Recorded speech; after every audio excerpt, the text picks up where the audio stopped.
This episode is brought to you by Rhino Skin Solutions, my go-to when it comes to taking care of my skin.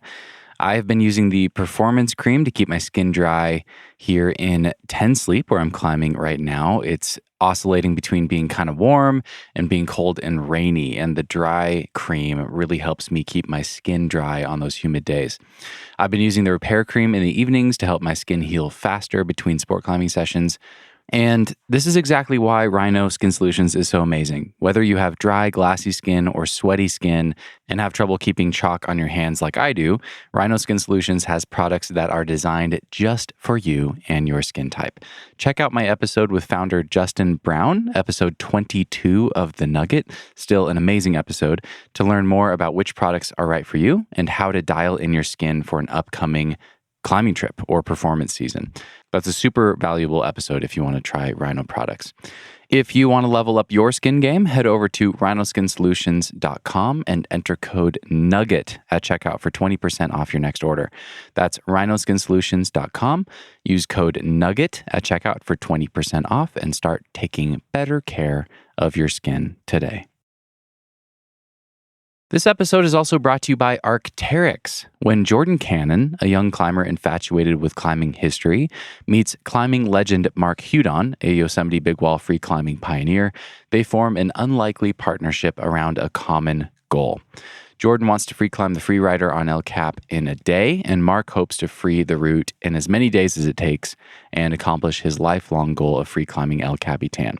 Follow their story in Free as Can Be, a short climbing film brought to you by Arc'teryx. I watched the film about a month ago. It's 31 minutes long. It's so well done. It's a story of climbing partnership and adventure. And if you love this podcast, and especially if you loved my episode with Jordan Cannon, episode 115, one of my favorites, then I know you'll love the film.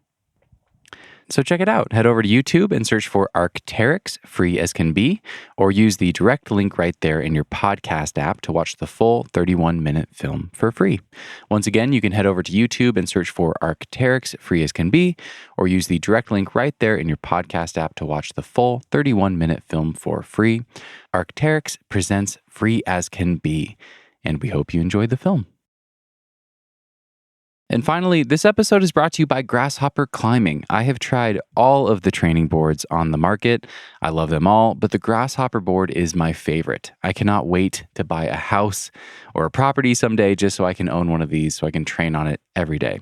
Why is it my favorite? Well, first off, they got the basics right. You can actually warm up on the board, which is super critical if you're thinking about putting a board in your garage and that's all you have to train on. The LED lights are in the right spot and are easy to see when you're climbing, and the wall angle is easy to adjust. Those three things already set the Grasshopper board apart. But more than that, I absolutely love their hold set. As soon as I climbed on the board, I could tell the folks at Grasshopper put a ton of thought into the hold shapes and the layout. The layout is also mirrored, which I love. It's really cool to try a boulder problem and then flip it around in the app and see if it feels different climbing it the other way around. I think that's a great diagnostic tool, and I love that if I find a cool boulder problem in the app, I immediately have two to work on that are equally good because I can just flip it around and climb the mirrored boulder problem. Anyway, that's why I love the Grasshopper board, but as always, don't take my word for it. The folks at Grasshopper just want you to try it out for yourself. Be sure to check them out on Instagram at Grasshopper Climbing if you want to see the board in action, and you can visit their brand new website at grasshopperclimbing.com to learn more and contact their sales team to find out where you can go try a board and to find out which board solution might be right for you. And if you're ready to pull the trigger on a Grasshopper board, the folks at Grasshopper are offering you guys, listeners to this podcast, $500 off when you order a fully kitted out 8x10 foot board. That's their smallest board, and you can save even more money if you upgrade to a larger board. Just tell them I sent you or that you learned about the Grasshopper board from the Nugget podcast, and they'll hook it up and save you hundreds of dollars. That's like 3 pairs of climbing shoes you can save just for listening to this podcast. Once again, you can check them out on Instagram at Grasshopper Climbing or at their website, grasshopperclimbing.com, and be sure to tell them I sent you. Hello, friends. Welcome to another episode of the Nugget Climbing Podcast. This is your host, Stephen Dimmitt. as always. And my guest today is Dan Varian. If you recognize that name, that's because Dan has been mentioned on the podcast a couple times. He is the co-founder of Beastmaker, the company that he started along with Ned Feely, making some of the most popular hangboards in the world. I'm sure you've seen the Beastmaker hangboards. And if you enjoyed my episode with Ned, I'm sure you'll love this conversation with Dan as well. These guys started a hangboard company because they are total geeks about finger training, and that really comes through in this conversation. This is probably the geekiest conversation I've ever had on the podcast about finger training. I found it super useful, and if you're a geek like me, you'll love this one. If you're sick of hearing about finger training, you can probably skip this one. That's okay. It's not for everybody. But yeah, Dan's amazing. He's also an incredibly high-level boulderer himself. He's incredibly accomplished. I talk about some of his accomplishments in the start of the episode, so I won't cover them too much here. But this guy does it all when it comes to bouldering. He's put up tons of hard first descents, really impressive, scary, high balls, you name it. He's really, really well-rounded and really consistent with his bouldering, and he knows what he's talking about. He also spent a bunch of years coaching Aidan Roberts, who is an up-and-coming crusher from the UK, one of the strongest boulderers in the world. And we talked about some of the things that Dan has now learned from Aidan in this conversation. But the bulk of this conversation was actually about a finger strength test that Dan had me do before doing this interview. Dan had me test every single one of my fingers individually in both a full crimped position and an open hand position, using a sling and lifting weights off the floor, one finger at a time. I did that a couple weeks before doing this interview, sent Dan the results, and then that's a lot of what we talked about. His takeaways from my results, the implications for me, and his recommendations for me. He found that I have two lazy fingers, and so we talked a lot about how to activate lazy fingers that aren't contributing to your grip. So even though this was specific to me, if you're a geek about finger training and you're frustrated or struggling with your finger strength training, I think you'll find something really useful in this conversation. And that reminds me, Dan was also mentioned in the Neil Gresham interview. Dan is the guy that helped Neil Gresham discover some of the weaknesses in his own finger strength and helped him correct them, and to work on his half crimp and eventually get that to be balanced with his other grips. That's something that Neil and I talked about in that interview, and Dan is the guy that helped him. So yeah, a super geeky deep dive into finger training in this conversation. We jumped around, covered a couple other topics, but that was the meat of it. And with that, I think we'll dive in. Please enjoy this deep dive into all things finger training with Dan Varian. Cause no one can do it like we do it, like we do it, like we do it. Cause no one can do it like we do it, like we do it, like we do it. How's it going, man? Yeah, good. Good. You're in a different spot than last time.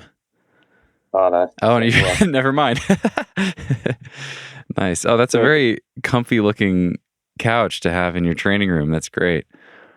Yeah, we just I shuffle all the cushions about just to the girls make tunnels out of them and play around, and yeah, you can just like modular room, isn't it? To, yeah, keep it comfy. But I've just been on the fingerboard and stuff just to try and get some references. Awesome. So I love it. Like that's the piano that's up there. Man, what a great room. I also think it's really funny that you don't have any sort of, like, you just have a pile of couch cushions on the floor for your crash mats. Yeah. I think that's pretty funny given like how long you've been doing this. Oh, it's sticking with the kind of British out the skip spirit there.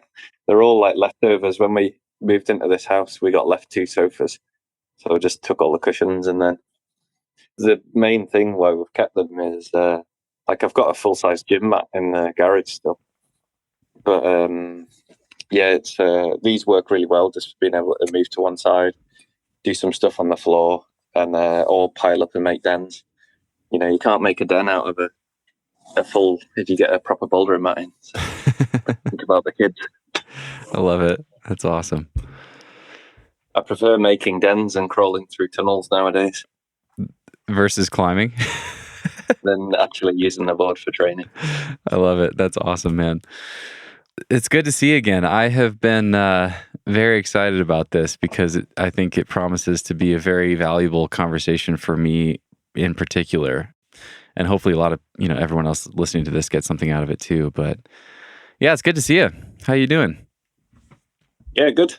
I thought it'd just be something fun and actually, I'm really interested to chat about the test you did, and hopefully it'll be insightful for you, but other people can just sort of vicariously bounce off it and think, oh, that resonates. So maybe they just think I'm full of rubbish. So yeah, well, let's talk about that. I mean, I think they'll have a hard time thinking you're full of rubbish after they know a little bit about your resume. And I want to take a few minutes just to kind of create the context for this conversation, even though we're going to talk about something really specific here.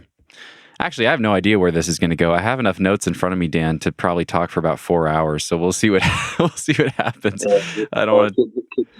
I'm in bed at 7. So. Totally. Yeah, I'm already thinking we're going to have to do a couple of these. But you made it easy for me. We talked for a couple hours a few weeks ago, and you were so interested in this one specific part of your own training that you've been focusing on, things that you've learned from working with Aidan Roberts and observed from him and how that's influenced your own climbing. And so you gave me this finger test to do. And I'm so excited. I did the test. I sent you the results. I'm so excited to geek out because we haven't really talked about it yet. But I want to take a few minutes just to give people a little bit of background. I almost get intimidated, or it's almost difficult to prepare for an interview with someone like you because there's so many things we could talk about. Like we could have had a 2-hour conversation about first ascents and your process for finding boulders and developing. We could have talked about your mindset for highballs because you've done some really difficult, really scary font style stuff way off the deck. Correct me if I'm wrong, but I believe you've done like 200 first ascents, 8A and harder. Is that right? Yeah, thereabouts. I stopped counting exactly a while ago. I'd have to add them up, but it'll be about there. That's amazing, man. So for Americans listening, V11 or harder, Dan's done 200 plus roughly first ascents, V11 and harder, which is just amazing. And then you also... Go ahead.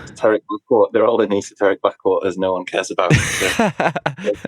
How much rock there is in the world. Yeah, well, it's super impressive nonetheless. And I bring that up, to give you credibility, but also just to provide some context, because this is probably going to be the most geeky finger training conversation I've ever had on the podcast, which is saying something. I've done a lot of these. But just knowing that you have the rock experience and that you've devoted so much time to rock. You also started Beastmaker with Ned Feely and have one of the most popular hangboard companies in the world. All that to say, we could be talking about so many things, and we could be talking about your tactics and your bouldering strategy and things like that. So let's start with Aidan Roberts, actually. I think that'd be a really interesting place to start. I want you to tell me a little bit about who Aidan is for people that don't know and what your connection to him is. And what was it that you started to notice about his climbing and specifically the way that he uses his fingers when crimping that made this whole conversation and this topic so interesting to you? All right. So I guess with the finger training, I did a little bit of it before I met Aidan. It just really helped unravel our differences, and I sort of solidified it with him and other people up in Cumbria because I've moved away.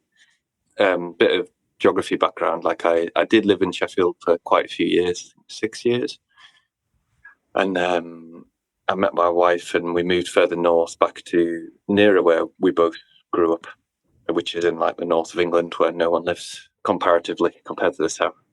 But there's a lot of rock up here, so it's good fun. And luckily for me, there's still lots of keen rock climbers out here. And Aidan was one of those climbers I met when he was really young. He was like 14, I think, when I first met him. How old is he now? No question. I think Aidan is 23 now. Okay. Yeah. And how old are you, Dan? 35. 35? Okay. Getting there. I'm 33, so yeah, same, same range. Yeah. Still getting better though, and it sounds like you are too. So, yeah, plenty of hard climbing ahead. Yeah, that's. I'm just fighting the decline, mate, with the kids. But I'm having to get smarter, and a lot of this feeds into. They all tie together, so I've got less time nowadays, so I'm having to zone in on things. And with the little time that I have now, it's fun trying to play the training game, because actually I've been in the position in my early 20s after uni where I had all the week to lay out my training and do tons of stuff. And that, back in the mid 2000s and early 2000s, putting up hard stuff around Sheffield, I was in that position. And now I'm in the position where I'm lucky if I get an hour and a half after the kids are in bed before I'm too tired. And I get like a day on the weekend, but I'd like to go out that day. So it has to be raining, really. So yeah, it's changed over the years, but I'm zoning in. So to keep it on track, with kind of like the finger mapping, essentially, I'm always in favor of detail over vagueness, just because it sets you off. And the reason why I wanted to just kind of, because obviously your podcast is training related, but what I like is it also seems to follow a little bit of your own journey through climbing, and like you speak to guests and then you go away and you try stuff and see if it works. And I like that process, because that fits my kind of own anecdotal you just sort of tinker and see what works for you. And because not everybody's advice, we all do things similarly but also different enough to create those differences that mean we're not all on the campus board day in day out, and we're not all doing 4x4s and things like that. And there's enough variance in the niche to create like quite different athletes. And that's something Ned said in his book really well, is if we all had the perfect answer by now, like they do for, like a lot of strength sports and things are a bit more defined, like how if you want to PB on your deadlift, the manner in which you build up to it and focus on it will likely have a lot less variance than, say, trying to climb your first 8A boulder, because that could be anything. Could be dual, could be rainbow rocket, dubious, but it could be like, I don't know, a 30 move traverse. So the variance in climbing is massive depending on the goal, and then obviously that sets our training just into sort of just this split stream of so many different paths to try and arrive at the same place. So, so with fingers, it's what I like to look at is basically how the strength flows through your hand, because it's our starting point. And I thought with this podcast, it should always be the starting point of people's training. And what kind of bugs me is this vagueness of like, just chuck a load of weight on and hang on an edge and you'll get better, which is true, but it's like blunderbuss and rifle. And to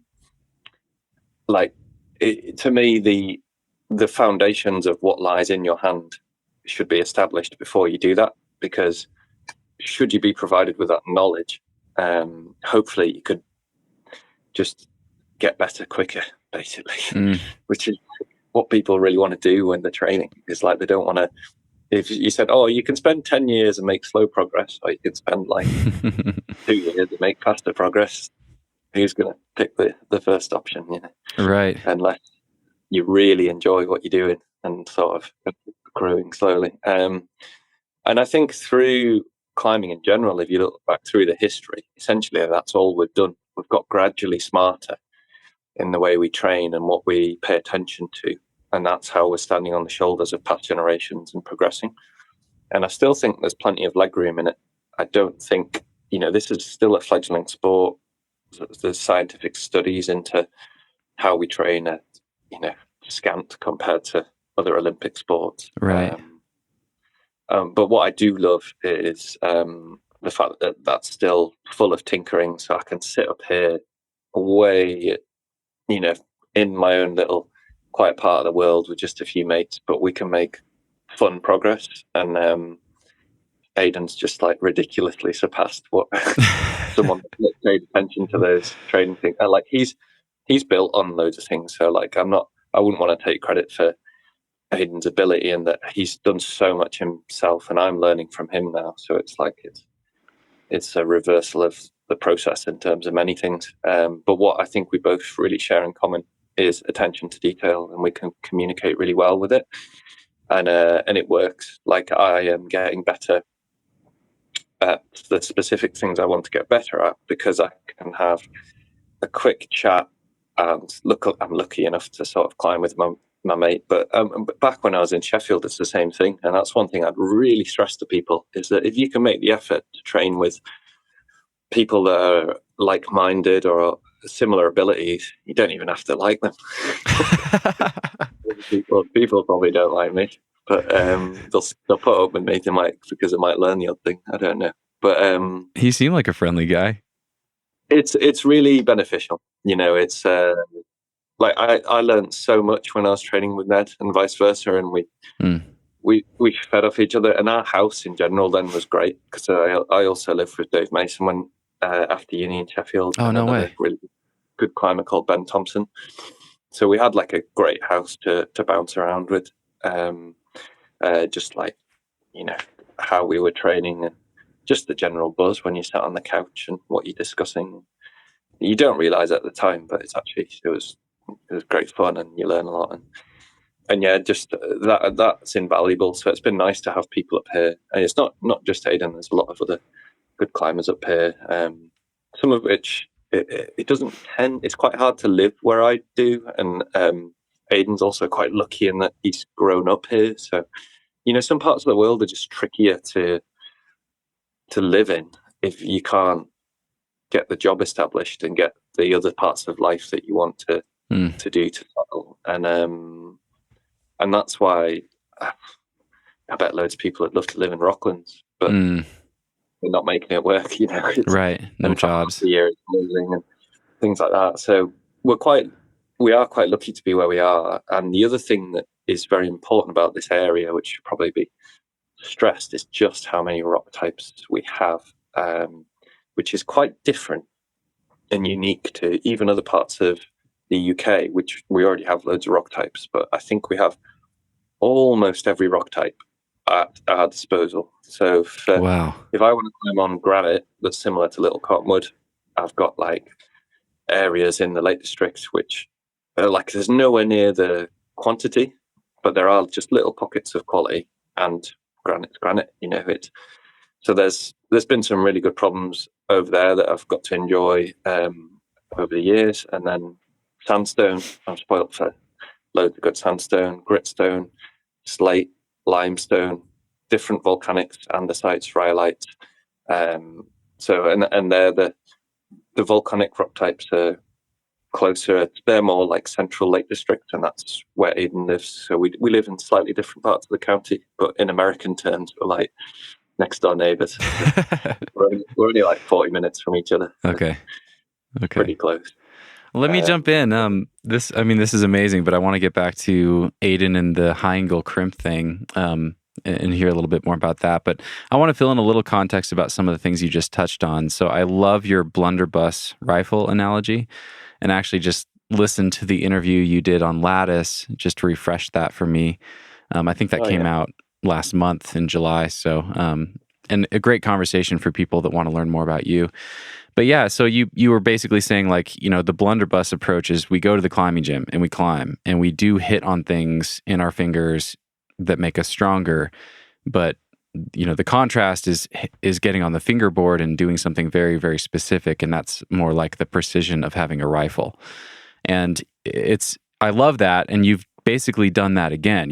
Now you're thinking about general fingerboarding as the blunderbuss, and you've made your finger training much, much more specific, which is really interesting to me in particular, because I have these, and I talk about this ad nauseum on the podcast, but I have these like major weaknesses in certain grip types and in my finger strength. And after talking to Ned, it's really become a lot more clear to me that just active gripping in general is something that I have really neglected. And really struggle with and could really benefit from focusing on, because I've always climbed really passively. I've always relied on friction and, nuancing all the handholds and hanging on my skin as much as possible and things like that. So I think you're going to be able to provide me some tools to focus my training on that. But getting back to Aidan, one thing I wanted to mention is that you coached him for a long time. And he's the only person I've ever coached. The only person you've ever coached. Okay. Yeah. Yeah, I'm not a coach. But, okay. In a proper Cumbrian casual way. Yeah, I did a couple of years, more mentoring really, and just kind of, like a couple of years of mentoring. Maybe I can't remember how many years it was now, but it's kind of ongoing. It's just more casual now. So it was only it's official for a couple of years, but actually, I was after a while, I was like, I can't bother charging you anymore. We'll just crack on and go out climbing, and yeah, to be honest, you should probably charge me now for the amount I've learned. But that's great. I mean, that's what's cool. Well, what's been nice is actually, if you look at it this way, it's just kind of like, I think he's taken all the good points and maybe some of the good advice and ignored all the stupid things I told him and done them better. Wow. And cool.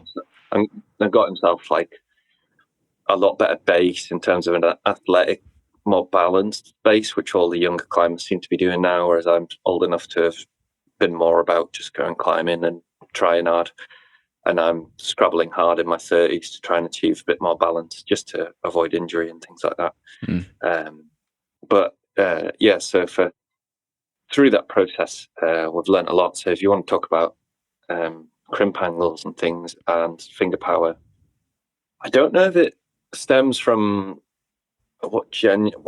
this is what's fascinating to me in climbing, is what everyone finds their niche. I'm really interested to ask you a bunch of things actually about how you got into climbing, because I'm with your finger strength stuff. I'll tell you what, I'll wrap this up, and if we move on to that, I'll be dead interested. Because yeah, you say you're dead into passive hangs and things, and I just wonder if your path into climbing was more through like a slow, methodical movement on sport routes and things, and just like a bit slower paced. To me, that would be reflected in contact strength and the way certain aspects of your finger strength have developed. A bit like in our last conversation when I was telling you about the old trad climbers and things, because actually that's a really unique and different path into climbing than most people have nowadays, which is explosive gym boulders, things like that. But anyways, to kind of finish the point on the differences, I think you can only really, with the finger sling test you went away and did after our last conversation, you can pick through a lot of differences and details that I just think help establish a nice foundation. And then when you get kind of freaky strong climbers, I think you can really pull out the beginnings of why they're different through that test, because we always connect through the hands. And if it might not show in the fingers, but that in itself is data. That would tell me, they might have really strong wrists. They climb on sandstone. They're amazing at compression. They've got body power, and that's how you get around it. Whereas for some climbers, it's a huge weapon. And actually, for me, I've probably been over reliant on pretty strong fingers and underdeveloped in loads of other aspects, which is why, I'm not like an athletic physique, and I've probably got the most laugh I have had in the past, for doing I don't know 8B pluses back in Sheffield and things, when with muffin top style body fat, and just I'm not I've never been sort of just a sort of Reiki Adonis of physique. To me, because of the way I've approached climbing and just gone out climbing and my strengths, I'm a pure outdoor climber. I just kind of want to be out on the rocks, and but I also take training seriously because of the gaps between the rocks being a huge draw and a focus. And where I've grown up, I've been lucky enough to have lots of good climbers in the area, like really good ex-World Cup climbers and outdoor boulderers have put up lots of problems I've been able to repeat. So, and we're lucky in the UK to have had that history from, even Pete Curtin, Jerry Moffat, Ben Moon, Malcolm Smith, Andy Earle have all had a huge influence in the north of the UK on the boulders. And then to be able to sort of draw from their training influences, it's been great. But for me, it's always been, how can I solve the remaining gaps if I'm going to keep outdoor climbing, which locally, that's what you have to do. So you get forced to develop the skills to solve the remaining gaps. And locally, Aidan's just carried on with that process in the lakes. But the rate that he's hoovered them up has been really staggering, really. Yeah. But it's with these special attributes. And then just to take it on, so to go crunch some data, which people do love, like in a high angle pinkie sling, I'd say he's probably got the world record for lifting on with the end of your pinkie, and that's close nigh on 20 kilos, solid 19. And then you'll know from your own test just how much extra power and how hard that feels when the weight doesn't lift off the floor. Now what was really exciting for me just then is because I wanted to just make sure I had a decent frame of reference, because I haven't done any of these tests in a little while. I just lifted 10 kilos off the floor with my pinkie like it wasn't there. So it shows me because I used to warm up below that and just make sure, whereas I just sort of started at that weight just to see. And so the gains over the years from when I first started coaching Aidan, when actually my pinkie was very similar strength to yours in your test, which I think came out around 8 or 9 kilos, wasn't it? And sorry to Americans for using kilos. I can't do it's okay. I'll convert. Quickly. Yeah. In those years, by a bit of targeted training, I'm now up to sort of, and I'm quite far off my best at the minute for various reasons. Lots of DIY and just general lack of proper on it training.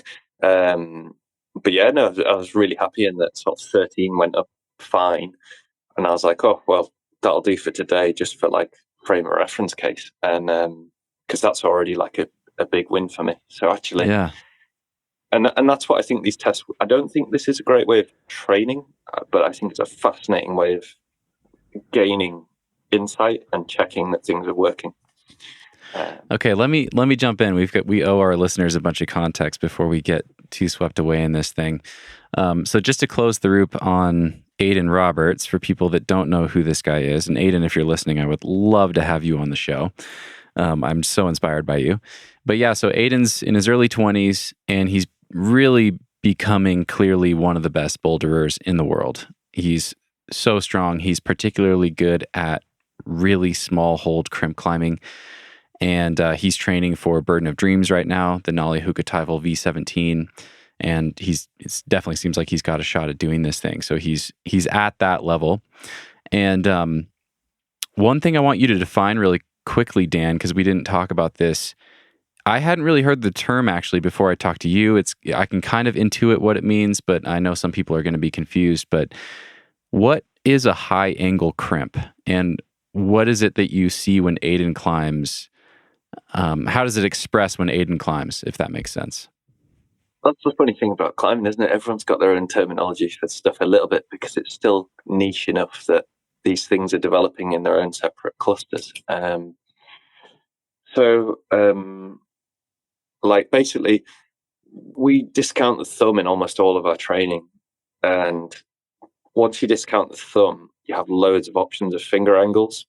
Whereas people often just talk about full crimp and half crimp. But the problem with that is there's too much differentiation. And there's a whole world of difference between taking your thumb off and putting it on, and actually when it's off. And most people, when they half crimp, will never bend their pinkie, and the pinkie is one of the key focal points of transferring power in a crimp position. And the reason why that is in terms of pinkie and index, which can also get lazy and go into a chisel, is it all depends on load capacity, and access to the incut in the hold. And a lot of this depends on loci. So at what point the hold is out from your body, and then that depends on what grip is useful. But also as the grip comes in, how quick you want to move all depends on your load capacity of your fingers in a high angle position. So the ability to access the incut in the back of the hold. If you're not doing that and you're dragging over the front of the hold and generating power by pulling underneath and through it, you won't be able to move above the hold with control. So what people tend to do that climbing that style is load up and then move dynamically hold to hold and sort of explode and flick up there and then catch the other one. And that's great if your fingers can take a high amount of load in a non-failure grip.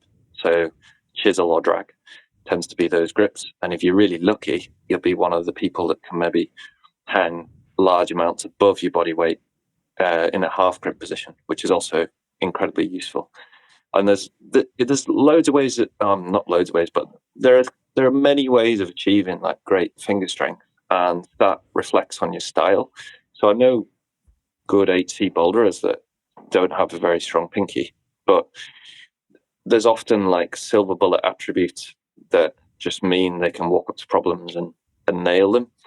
So with regards to your results, like you're kind of missing 2 silver bullets, but you've got some other great attributes and balances that people would kill to have. But so one just classic thing which a lot of good climbers have is so that kind of half crimp dead hang, and we see loads of people hanging on one arm on fingerboard. 90% of the time, the pinky's taking at least 25 to 30 kilos of their body weight because it's straight, and then the other bent fingers make up the rest. And so that pinky mono ability, which then you see people doing, I can do pinky mono front levers. It's like, yeah, no shit, because all your dead hanging has been like essentially training your pinky to hang in a mono position. It's like it's your other fingers that'll be crap in like a half grip most of the time. And that's so like you can overgeneralize like that, and it's quite true. But then you can meet people, like I've spoken to Jim Pope a bit, and he actually has a weak pinky and can front free half crimp dead hang, but struggles to get much out of his pinky. And it's just the way people develop as they climb. And this is why I wanted to do that test with you, to sort of discuss some actual useful stuff, hopefully, because you can go through life, and this is like everything. You can, if you just kind of skip past the intricacies and the analytics and the details, and you can just go training. And it's great fun. It's really good fun, and but you might miss some massive black holes, and it's quite obvious sometimes that because like once you get into this type of way of looking at details, it starts to explain things, and then you can't magic that strength. So I can't just trick a test and like lift over 15 kilos with my pinky in a crimp, in a sling. That power's just not there. But then when I go to put that power on a problem, it will show up that I'm weaker on crimps. Like I can't trick it. What I can do is try and use my styles and attributes to trick the problem and to climb on the rock in that style. But if I want to climb, slow and control and be able to grab all the holds precisely, like my young friend from the lakes, and look like a sort of a hydraulic rock destroyer. Then the rock, like if there's small holds and rock sees Aidan coming at the minute, then it's just gonna think, shit, I should have gone with the vague. I should have gone with the vague features. Like this guy's got me. It really is the case. Like at the moment, it's just mental, unstoppable on crimps. That's what's cool about climbing, though. Like, there's so many styles and attributes that all we have to do is like trap Aidan in a little tiger pit with loads of Fontainebleau dinos to get out, and he's stuck in there for life. So, yeah. I love it. Okay, let me jump in again. I'm gonna say some things back to you to make sure I'm understanding it correctly and fill in some gaps for listeners. So I'll define the high angle crimp thing in my own words, and you can tell me if I'm getting it right. So yeah, for people listening, imagine that your hand is in a full crimp position. You can wrap your thumb if you want to. The high angle crimp is like the most aggressive crimp you would ever use. So every single finger is bent at a 90 degree at the pip joint, including your pinky. It's really aggressive. Your fingertips are almost pointed downward. And you would use that. Match the incut, sorry. So if it's a really incut hold, your knuckles will be hitting against the wall because you're accessing whatever the incut is. So if you're talking like 45, 55 degree incut and a micro crimp, you just go to that angle and then access it so you can pull outwards like it's a jug. The problem for most people is your grip will fail because there's too many small muscles, and if you haven't trained it, if it's not been your style for many years, it will just fail and you'll flop back onto a half crimp with likely a pinky or a chisel straight, which because of the incut, you'll still snag on it. But yeah, that's so there's no real definition of the angle. I would just say what I'm saying is you're getting into the back of the hold. Yeah, you're getting into the back of the hold so you can pull outward and use that leverage. And what you were saying about the pinky before is that most of our training, just globally as a climbing community, people that are obsessed with trying to hang one arm on your Beastmaker center edge, we all love the half crimp position, and a lot of people just train in that position. But what Dan's saying is that for most of us, just the shorter length of our pinky will necessitate that the pinky's in an open position when we're half crimping. And so we're essentially, no matter how much finger training we're doing, we're only ever training our pinky to be straight and never crimped. And so I want to take a second to describe the sling test that you had me do, and then we can just dive right into it. So what Dan had me do, I took a 12 mil sling, and this is just like a Alpine runner that I had in my bag. Attached a carabiner to it, looped that around a kettlebell, and then attached the sling, just slung it over the tip of one finger. So for instance, my index finger just right over the tip, as if I were pulling on a small, 10 mil edge or something like that, a small little crimp. And then put my finger in a aggressive crimp position and then try to lift the kettlebell off the floor. And then do that with every single finger and just keep going up in the weights until I can't lift the kettlebell off the floor anymore. So essentially isolating every single one of my 8 fingers. I didn't do this with my thumbs. In a isolated crimp position. So I'm testing every single finger on their own in a crimp position. And Dan's thinking is that would help me discover how the distribution of the load is coming across my different fingers. So basically how each finger is contributing to my finger strength. If I'm crimping an edge with 4 fingers, what's the percentage of each?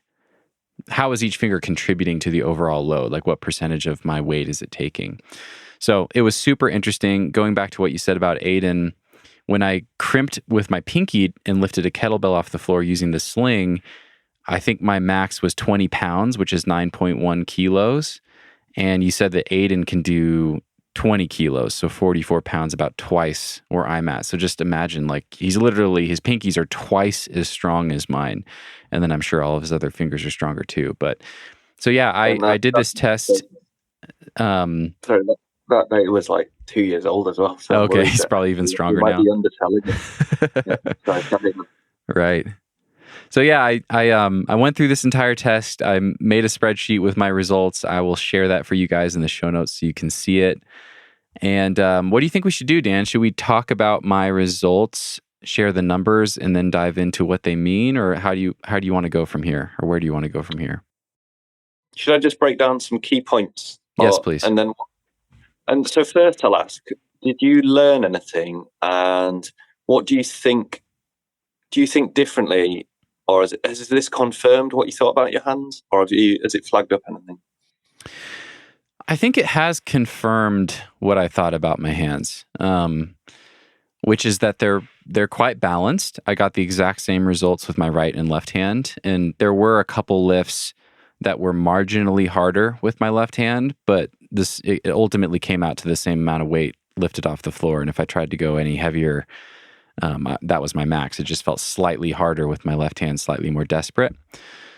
I mean, I'm pretty far just crunching the numbers and seeing, if you add them all up to see like how much weight would I theoretically be able to hold with one hand in a crimp position, it's very far off from body weight, which is not a surprise to me at all. I'm 60 pounds away theoretically from being able to hang from one hand on a small crimp. But you kind of get there on chisel when you're in, which is open for, I think a lot of Americans call it, don't they? Yeah, so chisel, I actually misunderstood chisel for a long time, but yeah, it's basically open for where your index and your pinky are both straight, and then your middle two fingers are kind of half crimped. Yeah. One thing I will say actually is like the way I don't quite have the data. I should have said slide the sling back as well to the pip knuckle, a bit like the open-handed test, and that would give you a bit better data on half crimp, because I've kind of got good insight on you on kind of high angle-y stuff, which I think is really important, especially if you're climbing outside. And the open data is very good and true as well, but I think you would have got slightly higher loads. You would possibly a lot higher loads by sliding that back and just having a slightly more open finger angle, which would be your half crimp representation. So if you wanted to do that afterwards, you might get sort of a bit more insight as to if anything changes. Because one of the insights and one of the things I really picked up on with your data was you've got two lazy fingers which are lacking silver bullets. Okay. One is your middle finger should be pulling. Your middle finger's just kind of hanging with the crew. It needs to step up its game. Okay. It's just like out with the boys, and whatever they do, it does.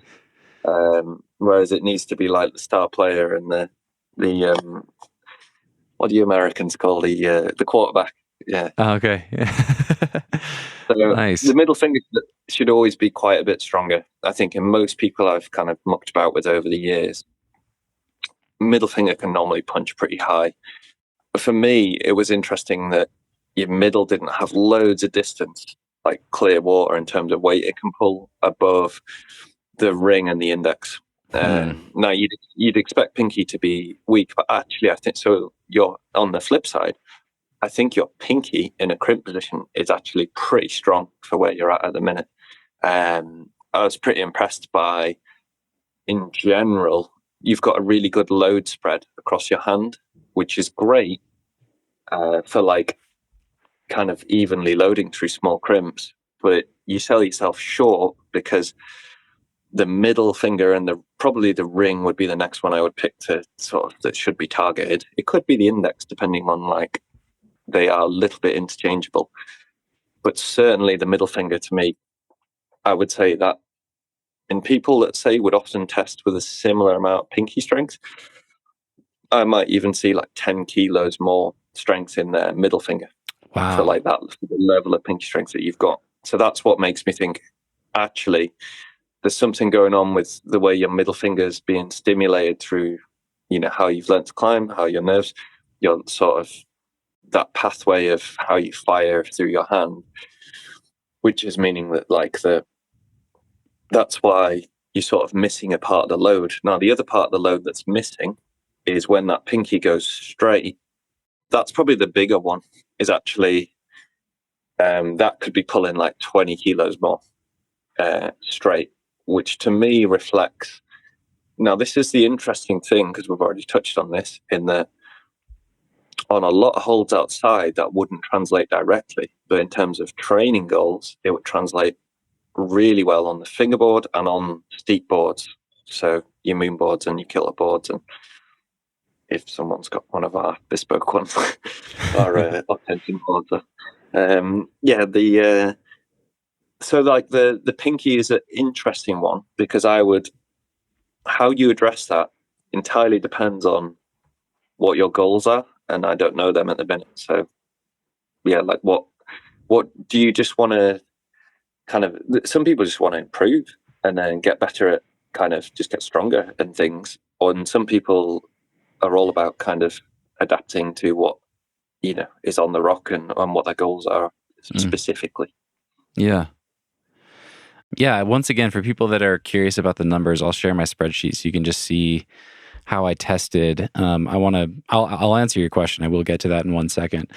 But just to paint a little bit more of a picture, so I had these kettlebells, and I was going up in kettlebells testing each finger. I also had a 1 kilogram weight, which is I had a 2.5 pound weight, which is just over 1 kilo.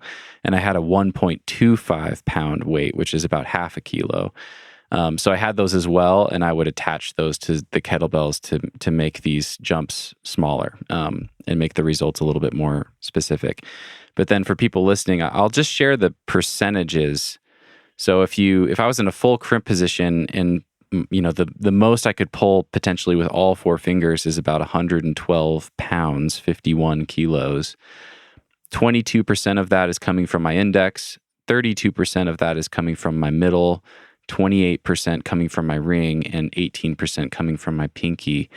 And so this is really interesting. What Dan is saying is that if my middle was as strong as he would expect it to be relative to my pinkie, it should be, pulling 40, 50% or something of my weight and be, 10 kilos more than it is. So anyway, just wanted to share that real quick. And then now I've forgotten your question. Well, like what are you my training goals. for? Yeah. So no, this is really good. This is really important. And I do have specific goals. I really want to climb. I really want to climb some 514s. I mean, I do just want to get better. That's the short answer. But what I have noticed is that the limiting factor for me always seems to come down to something that's pretty basic. It's that type of finger strength that you use when you're climbing on a board. It's that active finger strength. It's the ability to hang a pretty good edge, like a 1-pad edge with a lot of weight on your hands. Some of the sport climbs that I've been trying around St. George, the limiting factors are not that complicated. I just need to be able to hang on some of those holds with a lower percentage of my max so that I can do more moves in a row, or so that I can do a hard clip and then make the next move, or things like that. And that's starting to express it in my bouldering as well. Like the boulders that I want to do, I think I just need stronger fingers to be able to do them. And every time I've done any sort of finger strength testing, I'm usually performing at a higher grade in bouldering and in sport climbing than you would expect based on my finger strength. And especially when it comes to like loading up a half crimp or something on a decent edge. And to take you back further, so you asked the question about where I came from in my climbing. A lot of my early climbing, it wasn't sport climbing, but it was actually very slow, controlled climbing. I climbed in a gym that was really old school. Everything was vertical up to like 10 degrees overhanging. Lots of old, greasy, like small crimps and things like that. And I just moved like a sloth. I started climbing at 18 years old, and I had a decent amount of body strength. I had a background in some weightlifting and some other sports and things. So my fingers were always the limiting thing, but I could compensate by moving really, really slow and controlled, and like take my time to get the hold perfectly, And I've always climbed that way. And then that was paired with climbing on granite in Leavenworth, Washington, which is very featurey. It's a lot of squeezing. It's a lot of compression. It's a lot of tricks, squeezing between a heel and a hand or things like that. And so that combination... Go ahead. Would you favor chisel on that, like Leavenworth and things like that? Like open 4? Yeah. You use a lot of that. Yeah, I think so. And small crimps as well. It's interesting. Like I always felt like I was pretty decent at small crimping, but not with a lot of weight on my hands. And then I was pretty good at open hand, but it was everything in between that felt really hard. So I remember the first time I climbed on like a 40-degree wall or a 45-degree wall on decent holds. This was like a V5 in Joe's Valley, and I think I'd climbed V9 at the time. Couldn't do it.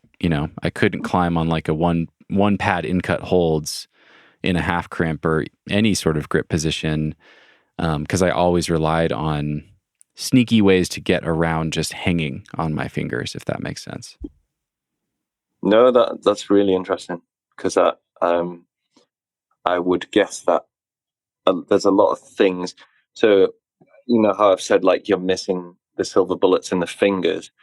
Often climbers, if you can jump and load up a hand, you kind of need to be able to put that load through the hand, which is explosive and dynamic. So there's usually like a finger that can take a lot on a mono that's straight. And because you don't have that, you don't have like a finger that's punching up in the 30 kilo range. That was one thing that made me think, oh, does this guy like move in kind of like a controlled trad style more? And like, and you told me a bit about like being more of a technician and things. But so the other thing, which was like interesting, was the middle finger in the crimp position, but also the fact that when I sort of combined them across, it made me think that would be your strongest grip, would be kind of like open 4, because you're getting the most out of the fingers in that way in terms of grip applicability, but also finger load.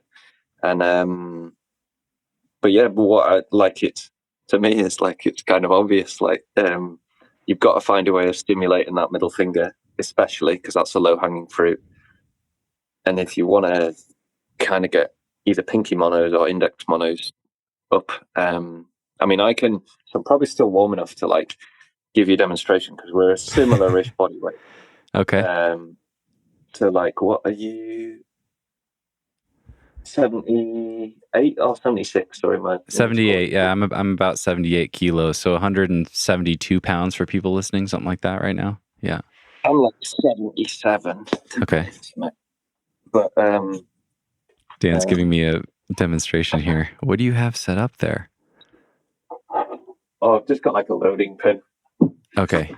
But I made it out of my fireplace, something from the fireplace. Your fireplace poker? Oh, that's great. Yeah, exactly. Yeah. And what have I got on here? This is 20 keys. And I'll just use that. So yeah, this is more like personal training session than podcast stuff, but hopefully people will get the gist. Yeah. I've got 20 keys on there underneath. Okay. And if I put that on one pad, I'll do it on my left. But really this like 25, 30, but like I could carry that around all day long in the open position. Whereas if I go high angle, I mean, that's not going to move after, which it really isn't. So that just gives you like, for that to feel relaxed for me, you know, like 3 to 5 seconds would be fine. And then again, for the index, if I can try and be a bit stricter with where it is, but you know, those kind of open, relaxed loading ones, that is like a really useful component in grip to develop. And because what you're doing is you're solving a weight issue on the hold. And so if your pinky can, let's say loads of people will be up above 20, it depends on body weight, obviously. But if you can hack out 20 to 25 kilos of your body weight, then you've only got to spread the remaining 50-ish, 52 across the other fingers, which suddenly, but because if you put them in a half crimp, then that becomes quite tricky. And that's why we struggle to one-arm dead hang, because generally, and this is where the middle finger will often pick up the slack. So for myself, I'm at like 28 to 30 kilos on the middle. And actually my index is kind of a bit crap compared to, so like I struggle to get over 15. So there's a huge imbalance between my middle finger and my index. And that's why in the past few years I've been slowly targeting my index, and it has improved. And that's really helped on, but what's interesting is actually I kind of was doing that for a little bit, and then I've ditched it. Then I've gone at a much higher knuckle angle, because that translates far better to rock and what I want to achieve outside. And I've sort of binned off a lot of my biological trick is the drag, which but that's 3-finger open instead of 4-finger open. So I'm not a huge fan of chisel versus open 3 if I can use open 3, because I think open 3 is more versatile, because what it allows is the next thing that we haven't discussed, which is wrist movement.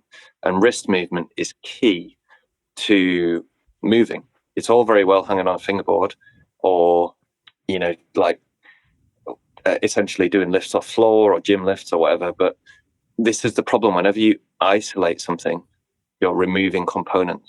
And if you remove the component and you forget about it, it will come back to bite you if it's been a big oversight. Now, the oversight with grip is always the next thing in the chain, which is the wrist. And that's where these tests aren't the be-all and end-all, because there's this whole interplay with all the other body parts. The way I break it down, drags are rubbish. Open 3 are so rubbish in terms of outwards pull.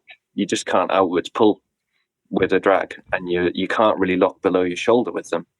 So you're a bit stuck on rock types. But if you go to font, everything's a giant ball or an egg. Like barely anything is concave. Everything's convex. So it's all like bending away from you. And that's why the shoulders and the compression and the elbows explode for people. That's like just trying to sum up and stereotype one style of climbing that hopefully people will understand. But obviously, each area has its own, like granite isn't just granite, is it? It varies worldwide slightly depending on the grain size and the surface features. Some granite's really blank and just relies on compression. Like your coastal granites tend to be much blanker. And then if you've had a lot of freeze thaw and fracturing, you might have a bit more patina, especially in the desert areas like in the USA there, where you've got a lot of aridity and dryness. You get more of that patina shattering, which creates holds. So you get small holds, and then glaciation, things like that. There's so much that forms our rocks, and but that all interplays with how we can climb up them, and the two are directly linked. So if you and so the way that feeds back into grip is like our style is determined by kind of what we want to use. But if you want just some like absolute bankers, like that's going to work, then you're talking your half crimp, pinky straight, 3 bent, because that's really versatile. But if you want to top trumps that, this is my current thinking, then for loads of rock types, especially bouldering, then you get the knuckle up, you get access to the back of the incut, and suddenly everything's like you're climbing on jugs. And then, however, there's loads of caveats. So with your route climbing, specializing in a grip which has a much higher failure potential, such as high angle crimp, probably won't do you as many favors as getting good at the grips that can take higher loads without failing for longer. Because often in sport climbing, because you can use the rest of your body to displace load and to flow through the move, then all you're really looking for is for your grip not to fail. Whereas with bouldering, you're trying to find like the blankest, hardest way up things, or like you're going to your limit a bit more. So there is a good chance the grip will fail. So but in a power related setting. So I'm just trying to explain things through the hand and finger power, rather than, it's a boulder problem, it's a route type of thing. But how that would reflect on your training personally is, I would say, for your route climbing, the pinky being straight is a high priority, and is probably more of a priority than it being bent. However, the middle finger being sort of slightly down on load is a priority for everything, because to me that's the lowest hanging fruit, like the thing to work on. And then the things that you can take away as being like pretty switched on right now are actually kind of your pinky and your index are performing really well in relation to kind of the general levels and benchmarks I would expect at, like, for how far down the road you are in terms of climbing and niche training. And because essentially that's what we're trying to do, isn't it? Where we could all just go to the gym and do the 3 power lifts if it was going to pay off into really good climbing results. But unfortunately, we've got to specialize. So. Okay, let me summarize things again. So for people listening, I did the whole test, the sling test in crimp positions with every finger. And then I did it again in an open position for each finger, which is a little different because of just the physics of it. So you have to put the sling further up on your finger, basically turning it into like a one pad hold instead of a fingertip hold. So of course the loads are going to go up just from that, but then also I think I'm stronger open hand. So yeah, I want to reiterate some things and make sure I'm getting everything right. So my pinkies in a crimp position, I was able to lift about 9 kilos, and then open hand pinky about 16 kilos. And so you're saying one of the standouts for you is that my open hand pinky should be closer to 20 kilos. Is that right? Yeah, like at least. At least. Yeah, I would have expected it to have jumped up quite a lot. And the fact that those two are quite close, like if I didn't know you and I was just looking at the data at all, and just the data, and I had to try and invent a climber, I'd be like, well, they obviously favor pulling through with the pinky bent quite a lot on small holds because it's just not taking the load on bigger ones. But that would also mean but then when I looked at the index, your index was actually pretty good. Like it's just like doing well. And then I was like, oh well, actually, if you add that into chisel, that works pretty well.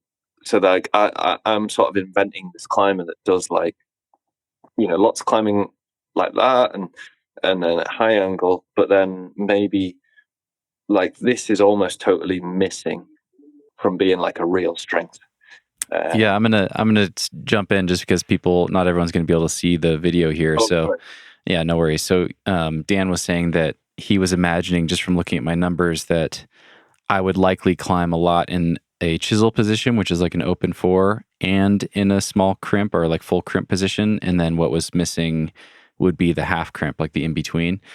You're spot on. You're exactly right. Yeah.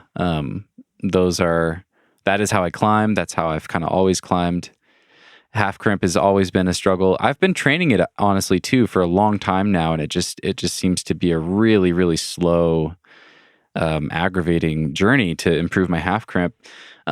This might be a little bit of a tangent, but I wanted to ask you this. One thing I've noticed with the half crimp for me is that my pinky feels like the length of my pinky, I think, is an interesting thing to think about. So if I'm in a half crimp and my index, middle, and ring fingers are all bent at a 90 at the pip joint, my pinky almost feels like it's in between. Like it's not, it's a little bit too long to really be hanging open, but it's not long enough to be also able to crimp up. So it feels like it's kind of stuck in this no man's land where it just can't really contribute very much. And I wonder if that's a big part of why it's weak, because it's not able to pull that much when I'm training it, and also why my half crimp feels so difficult.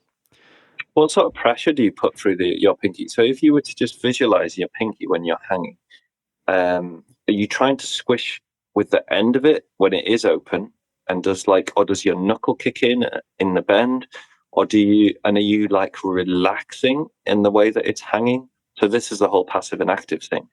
But to just go into more nerdery, how does that play out in your pinky in terms of like, because say if I try and pick that weight up there now with 20 kilos and I try and sort of like squish it with my fingertip, I won't be able to lift it. But if I have it nicely nestled on a joint and I almost relax a bit and I lift it more with connective tissue and sort of pulley stickage, then that can lift a much higher load. So I'm just wondering if in your head, whether those kind of like the activation pathways of how you're trying to activate the grip, maybe there's something in that that's worth discussing. Yeah, that's interesting. There might be something there. I think I'll pay attention to that next time I'm hanging on the hangboard. What I think I'm doing is I'm trying to use it like a sky hook, just skin hang it on the edge of the hold. But it feels like it's slightly too long to do that naturally if my other fingers are in a half crimp position, if that makes sense, Yeah, and does it slip? Good question. Does it move? Yeah, I'm not sure. I'll think about that next time I'm training. If it's not moving, you probably have enough pit FDP pressure in it to maintain the grip. So there's a good way of anchoring it. But if it is slipping, then you're not getting the tip pressure in the FDP, and you might be, say, activated through your finger end connection rather than your crimp connection. And for me, with the lack of activation, say on your pinky lift, there's something there that maybe says, I mean, sort of regardless of what's gone before, I think you can tackle it. Well, these things are always tackleable just by finding a good way to isolate them. And I don't necessarily think that's finger lifting off the floor, actually. What I think you almost need to find, this is what I've always done. This is why the Beastmaker, like, we had the progression. Like, I never wanted people to train pockets, because you should just train pockets. Like, they're not important for most of climbing, but they're really important for activating your hand properly. So back two is like this key. When you get onto bird beaks on back two, people find back two horrible. But then once you get down onto like one pad pockets, you start to bird beak. And once you can, which is when the pinky's straight and the ring finger's bent. And once you're on back two with that grip formed, that translates so well into half crimp.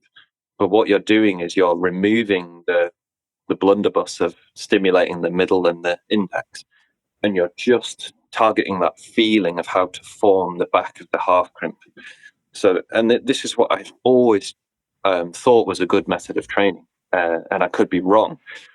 It does frustrate me a little bit that I think a lot of, in recent years, people have pushed fingerboards that are easier to make in a Play-Doh mold, spindle molded style, but that you do away with all the vagaries, which is great because you can just say, oh yeah, just mong an edge.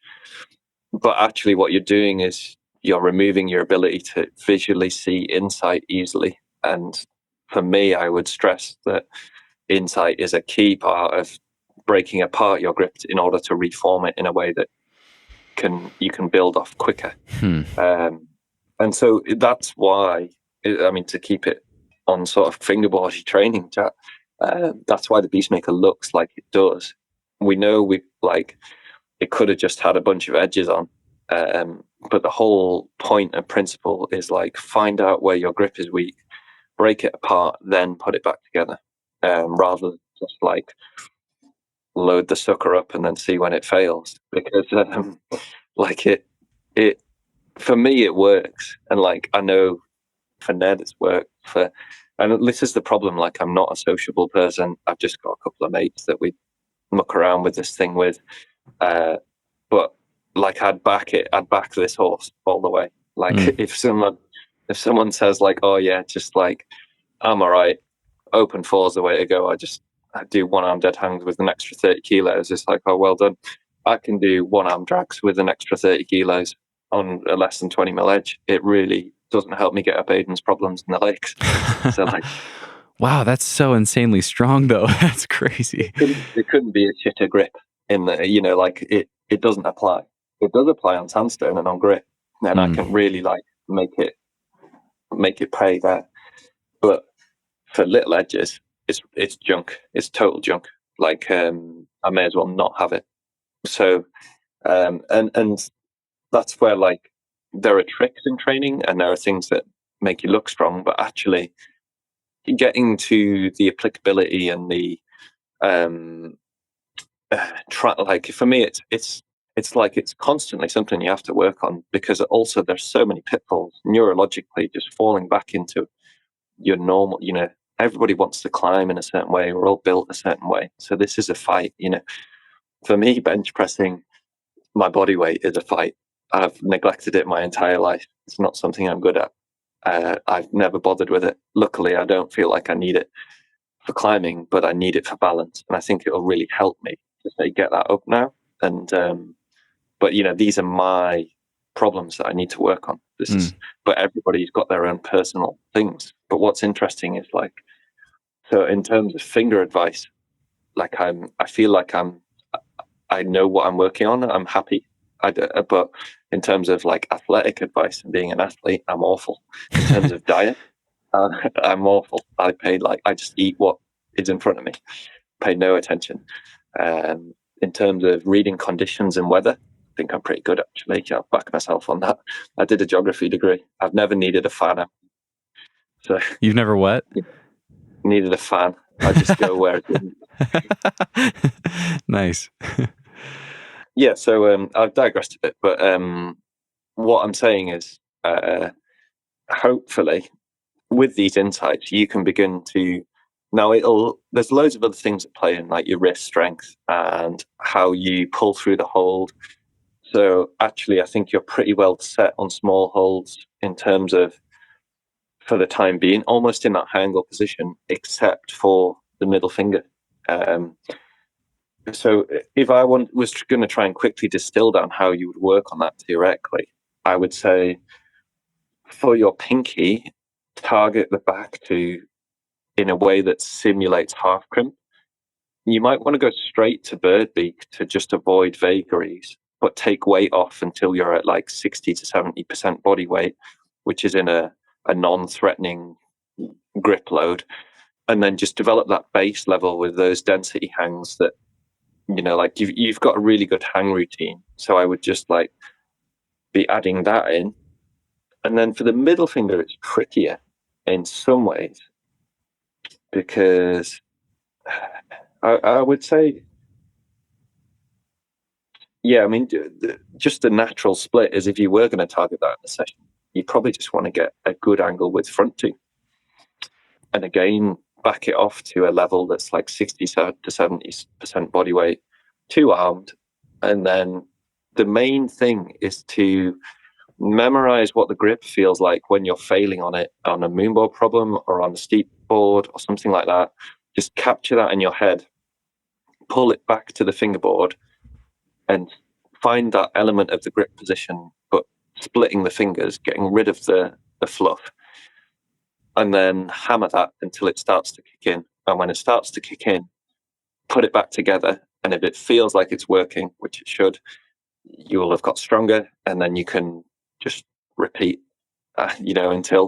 until you need like the next level of kind of nerdery to sort of, and then obviously like you don't need to go too far down these rabbit holes in terms of, for me, like that would be enough because climbing's so multifactorial. It's probably not the whole picture; it's just part of the picture. But I do think,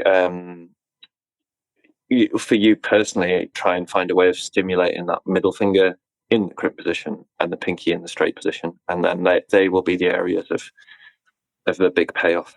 What's interesting about just comparing to myself is, for me, the battle is with my index being bent, and in half crimp, I've had good progress on my pinky now in bent position, but actually I haven't really paid much attention to my index. It's pretty strong on the drag and when it's open, and I think that's also a problem in that as my grip fails, it falls into almost a stronger position, but I'm not getting out of the hold what I need to because I'm not accessing the incuts and things.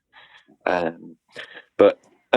my fight at the minute with my training time is high angle crimps, and specifically targeting the outside of my hand paddle, which is like my index and my pinky, because my middle fingers, and I'm lucky in that I'm similar to Aidan like this, so it almost makes it easier to emulate his training and stuff and the way we've trained.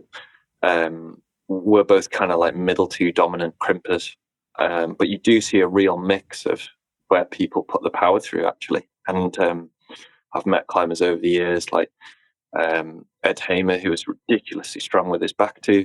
I've met good English climbers like James McAfee, who's ridiculously strong with his front two, and other good climbers. And it isn't just a case that we're all the same, So that's what I find interesting. But what I should have done probably is like build up a database and like been a bit more scientific about it. But unfortunately, I haven't done that because I'm a human and I'm lazy. Man, this is fascinating. So thank you for all that. First off, for the recommendations, because that's of course what I was most excited about getting out of this conversation, and it's fascinating. But I have a question there. So it's really surprising, actually, and interesting to me that you said that you don't think lifting something off the floor is the best way to take care of that. Because intuitively to me, I got these results and I was like, okay, I'm going to use the tension block. I'm going to isolate all my fingers as monos. I'm going to lift weight off the floor with my pinky mono and start training it that way. And then I was just thinking as you were talking, like, oh, I could do the same thing with my middle finger, but basically like half crimping a mono with the block.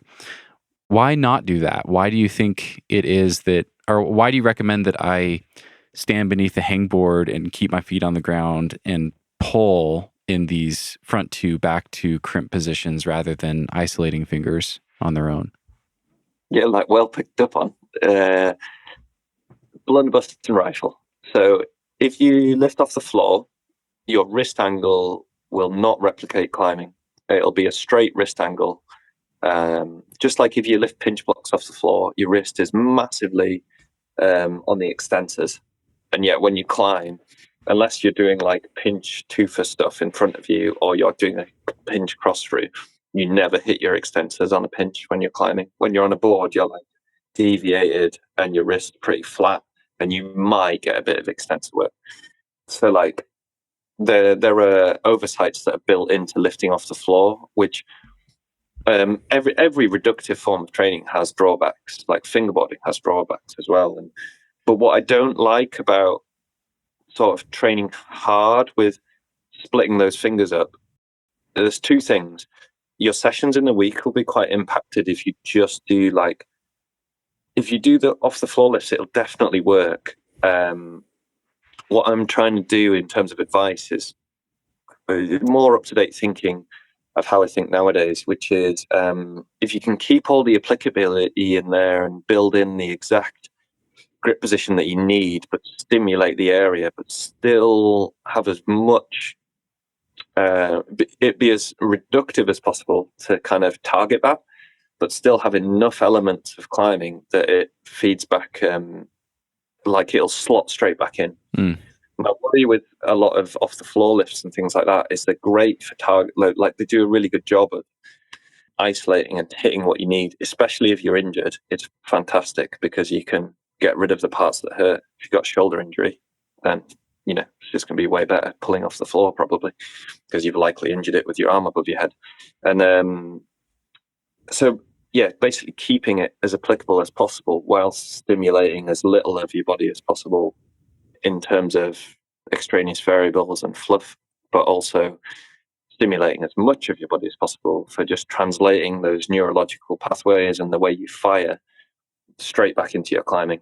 Because this is the issue I have with some gym lifts and stuff like that, is we would see more people coming into climbing and just smashing it out of the park with the kind of gym strength you get if the firing and the pathways were as directly applicable. And I like to, with all my high angle crimp training that I've been doing, if I just hang off my fingers, I really don't like the way I can't dig in the back of the holds because you're hanging directly below them.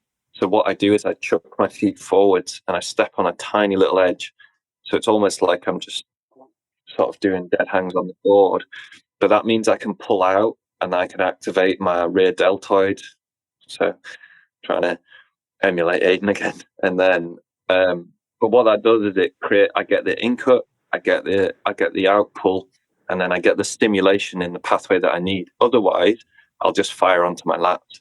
And because my drag and stuff and my non-failing grip types can just rip through my lats, I've always been quite a dynamic, flicky climber.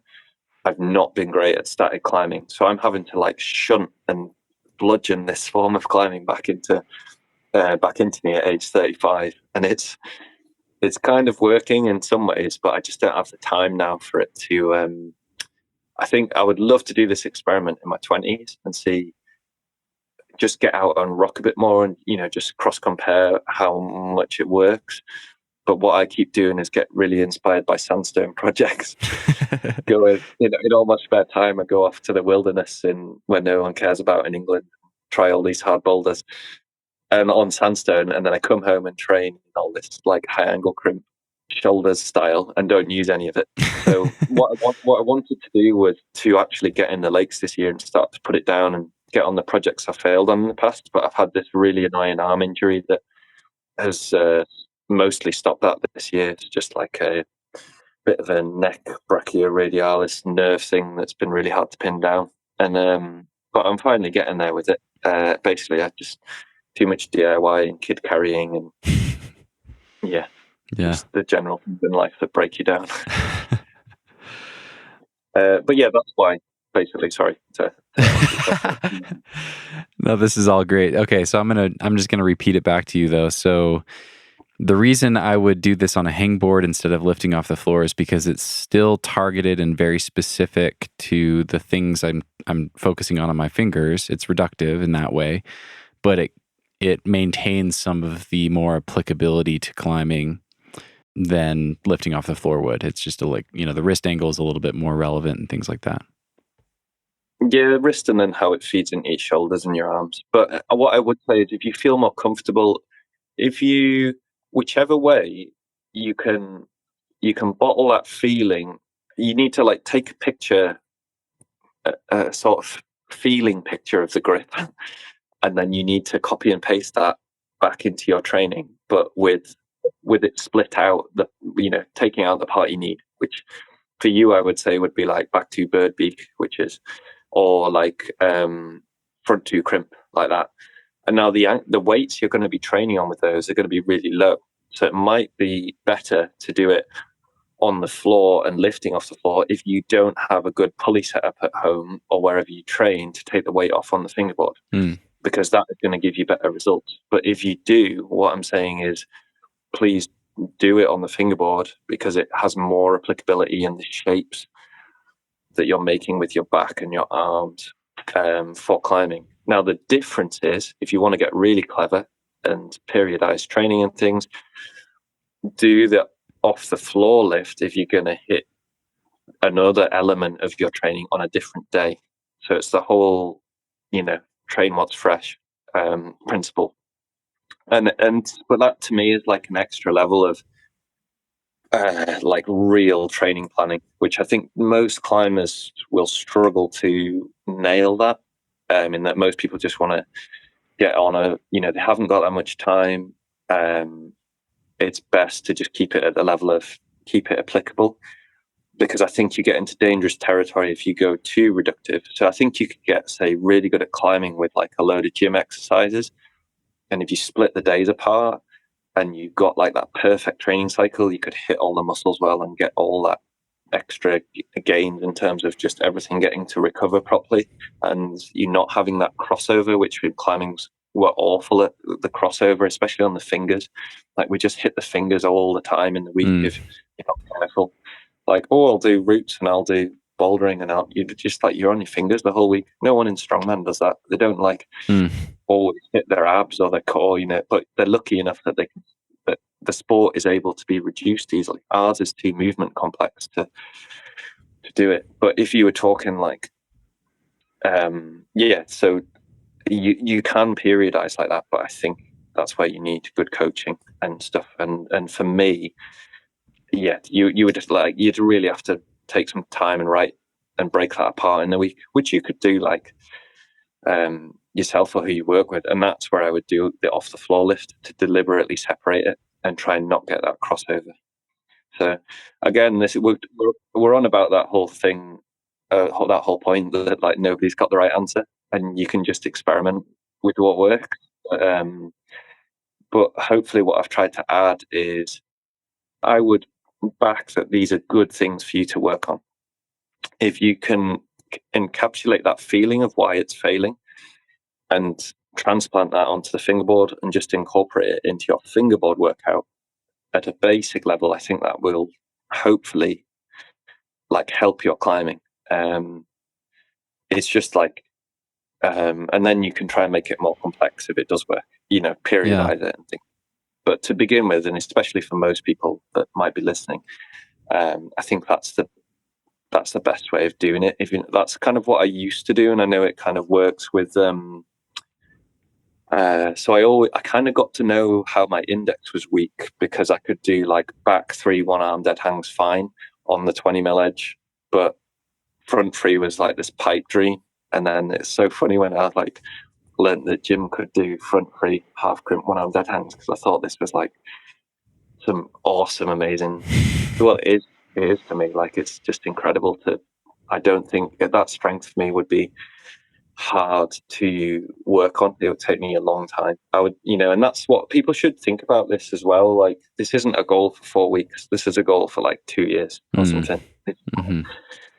You're not gonna up your finger by 10 kilos of pull in like 4 weeks of training. Totally, it's not going to happen. Yeah.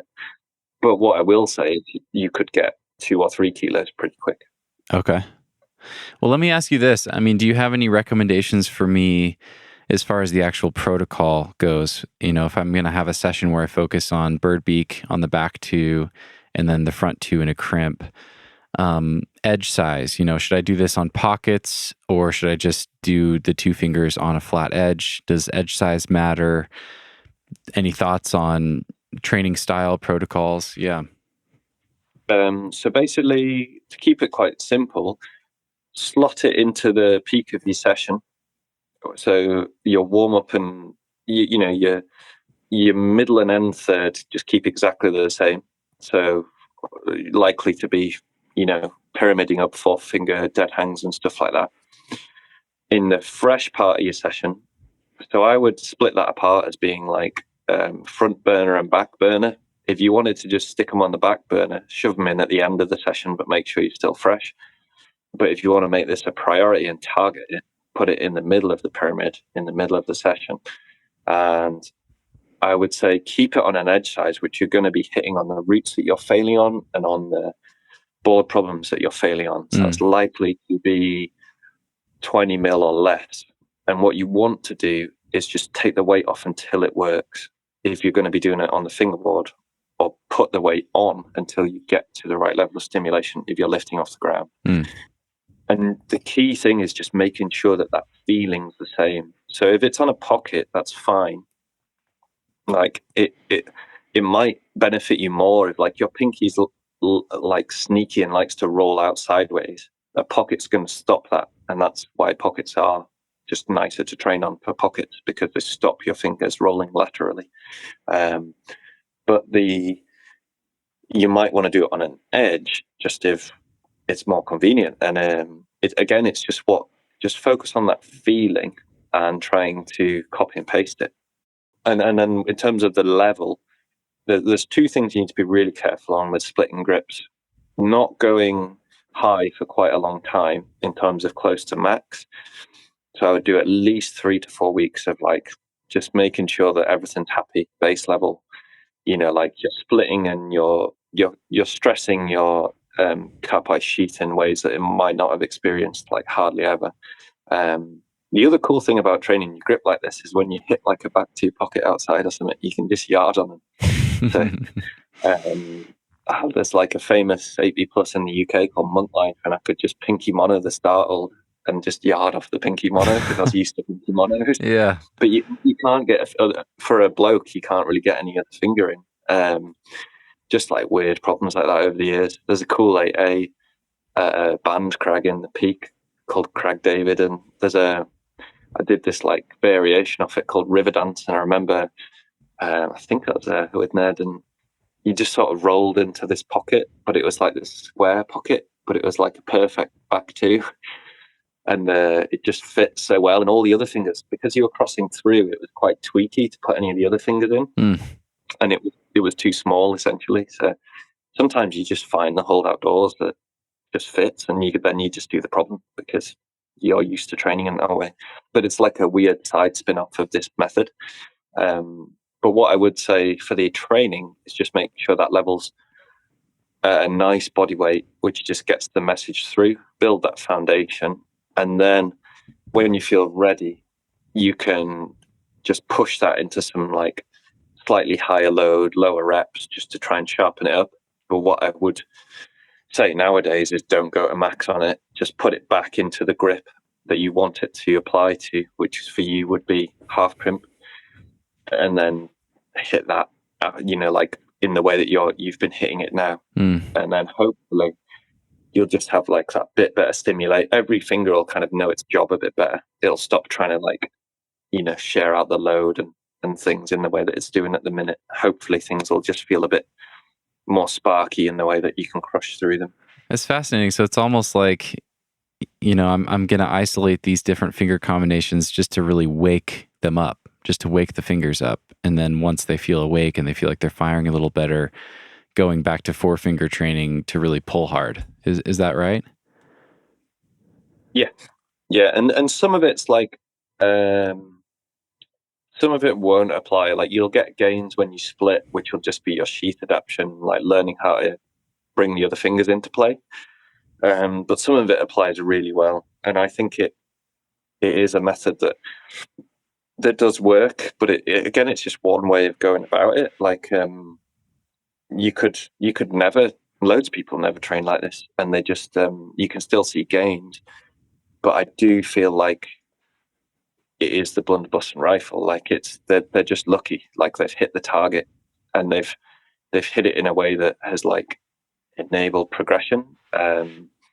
But especially when I've looked at other sports, it's kind of confirmed it for me in the last few years. So I look at arm wrestling and how they break the wrist down, and how little climbers ever talk about wrists, and yet it's like it's the be all and end all of arm wrestling.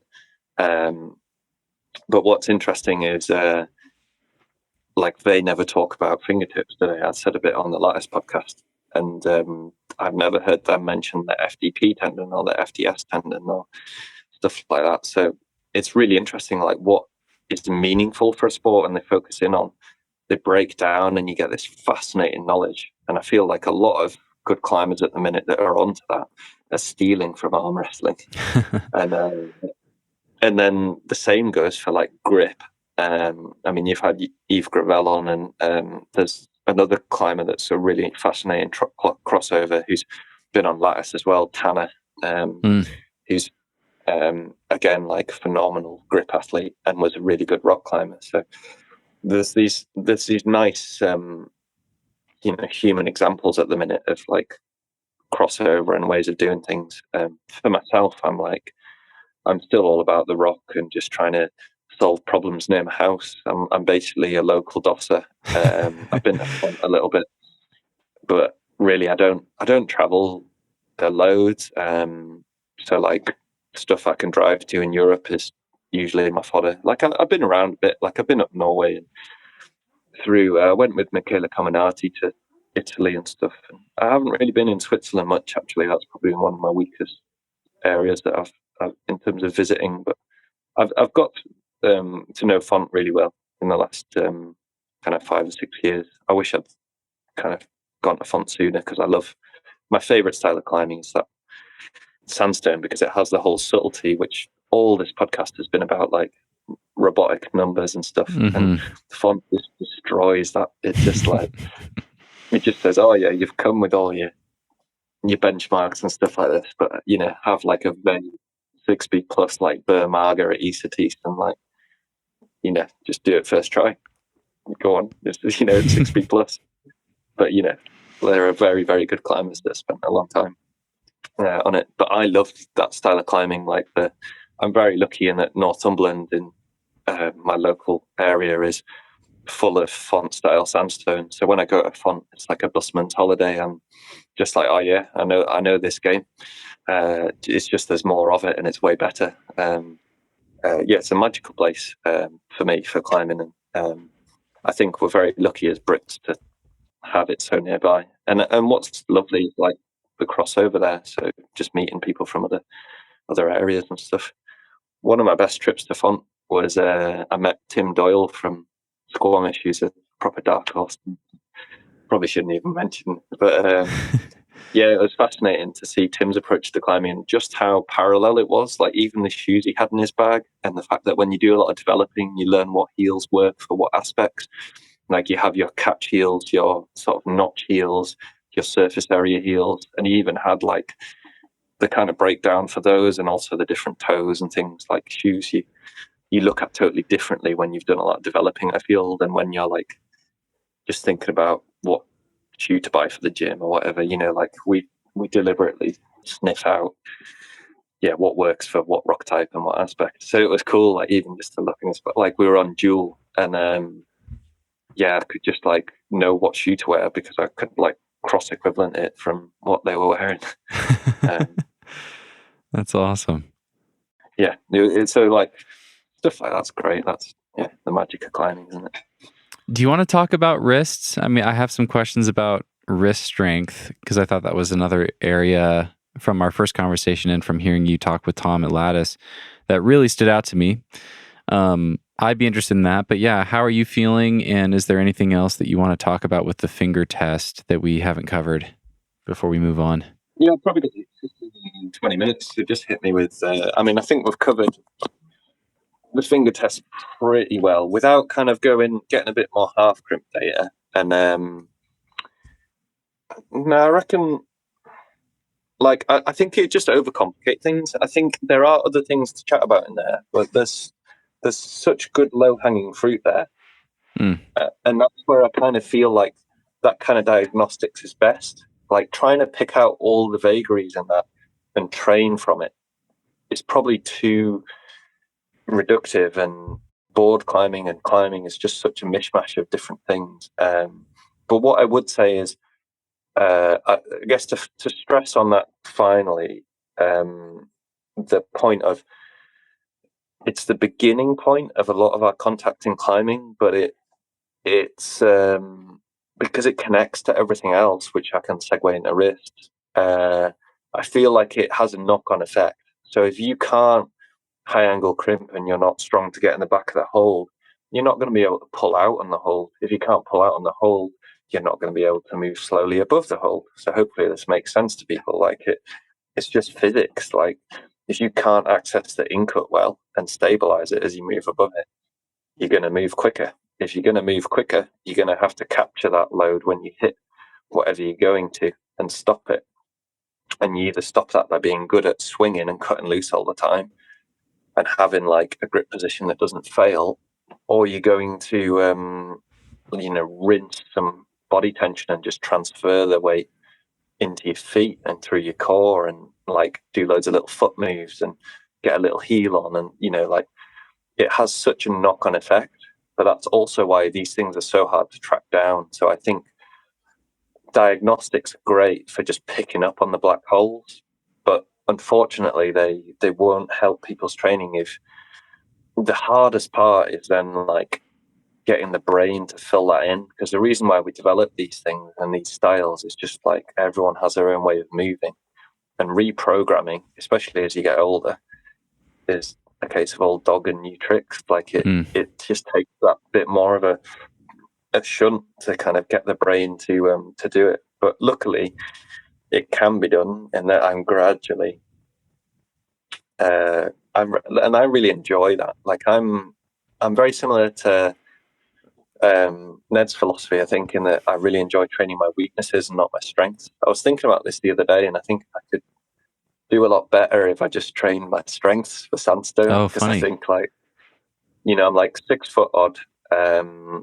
With I've only got like 6'2" span there, but the height, because when you're compressing, you're often on a diagonal, then sort of it does.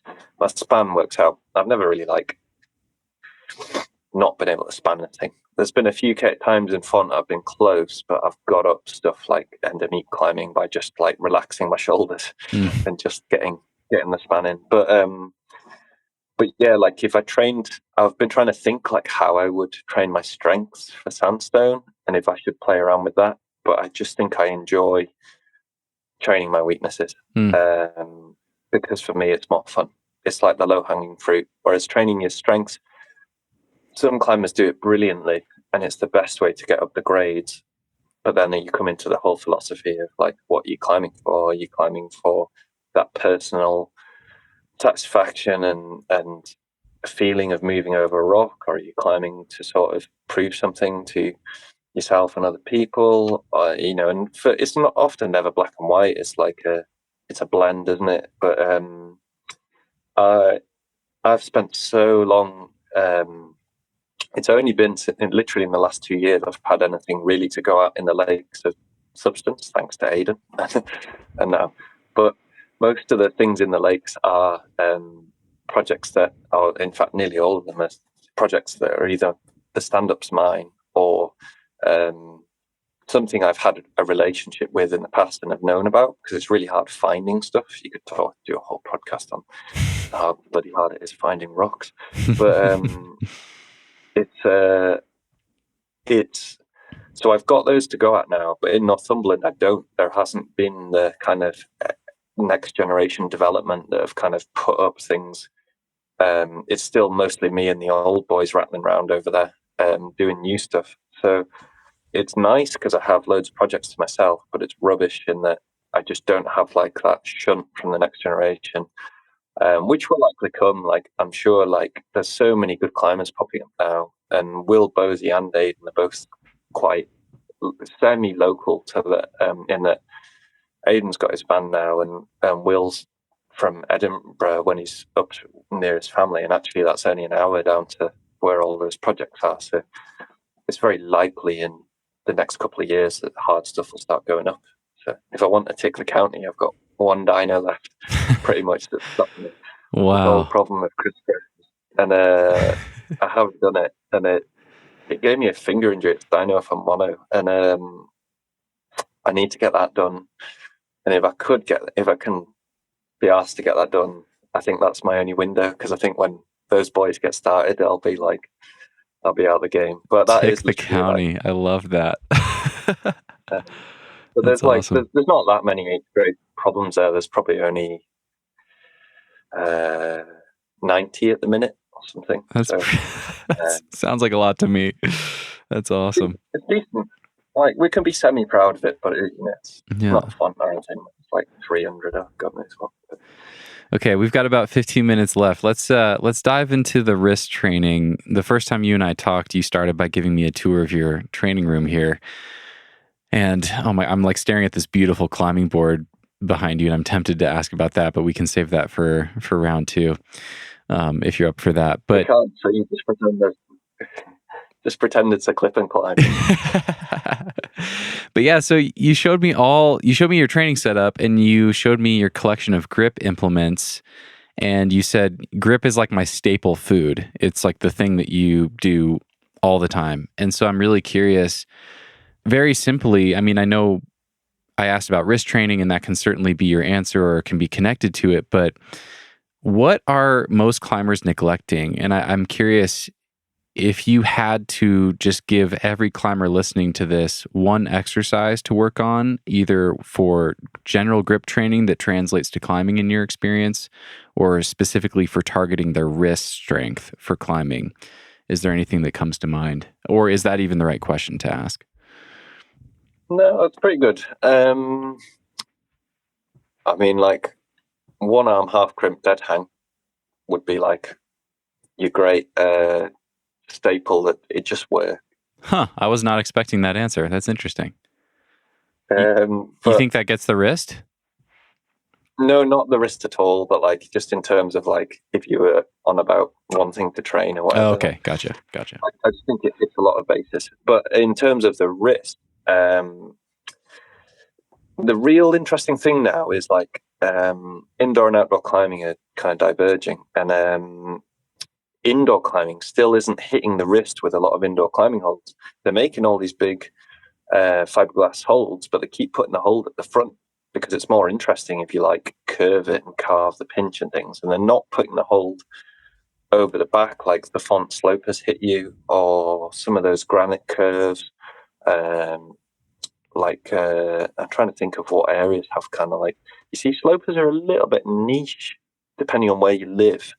Like if you live in the sandstone in the States has got loads of hard elements of that style. But I would imagine, I mean, I've only climbed in a couple of areas in America, but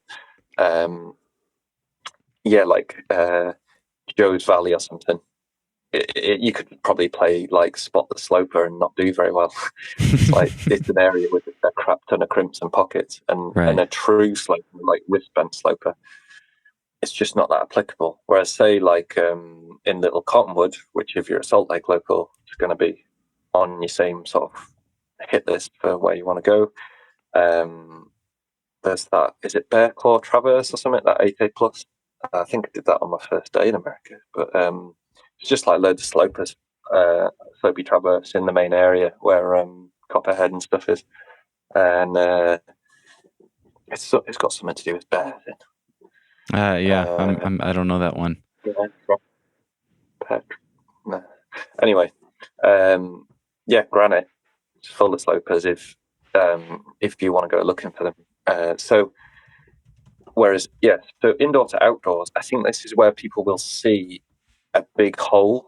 And again, like we've talked a bit about black holes in training. So if you just climb in the gym, you get good in the gym, you get good on a board, you get flicky, and then you suddenly try and squeeze something outdoors with a massively bent wrist, you're going to quickly realize that thing's going to fail within 1 or 2 goes. You probably get a load of wrist ache. You might get a clunky wrist, and then you just come away being a bit like, oh, that was a battle.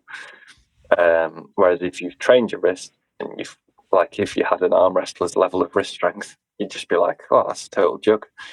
So, climbers can be pretty bad at overlooking wrist strength, and I don't know many climbers that really target it. It's a bit niche, a bit weird. I just do it for the fun of it, really. And it doesn't apply. Again, it's total junk. It doesn't work in the lakes on 6 mil in cut crimps.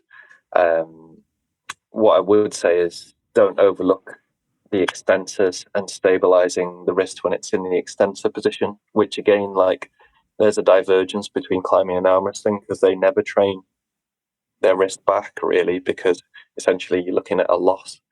So you never really want your wrist to go back. But in climbing, we climb pretty much all board climbing is like neutral or extensors. You barely ever get onto your flexors. But pretty much all sandstone curvy squeezing or gritstone curvy squeezing is on your flexors. If you're going around a curve, your wrist is flexed slightly. Whenever it's flexed, it's activated. And when it's activated, it's got to pull pretty hard. And then you get into stabilization of pronation and supination and your paddle on a sloper and how that paddle works. And so hopefully that'll explain things to people a bit as to maybe why it could be a priority. But I really feel like it'll just depend on where you live. And because if you're sport climbing as well and things and trad climbing, I just don't think you need it. I think you'll occasionally hit a break or something that might be slopey, and it sucks if you pumped because you just fall off.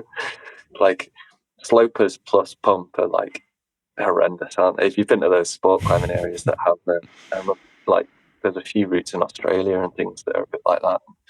That's when you kind of get that vomit pump rather than just the forearm pump.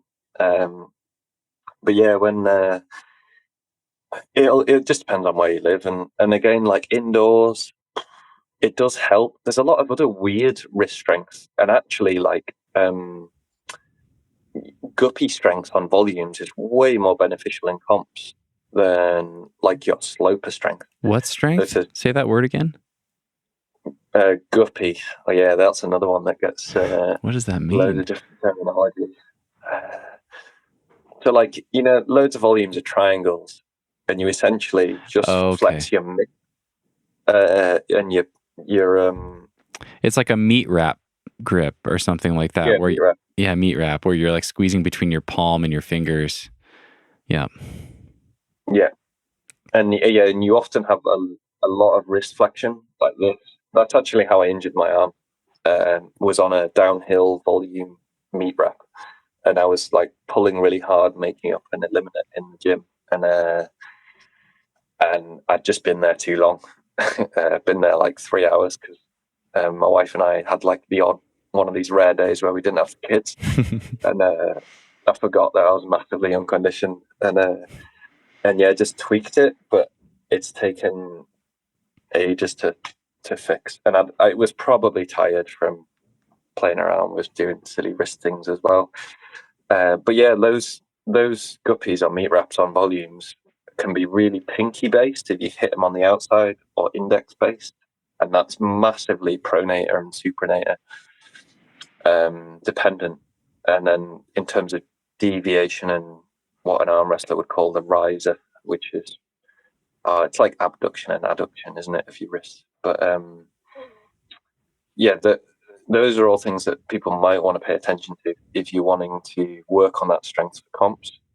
And because again, like, it's non-existent in fingerboarding, it's non-existent in board climbing, but it's hugely important in competitions nowadays. It's almost non-existent outdoors. Like, where are the triangles? Like, I can name a few problems. Like RSA Cave is actually quite triangular in Scotland.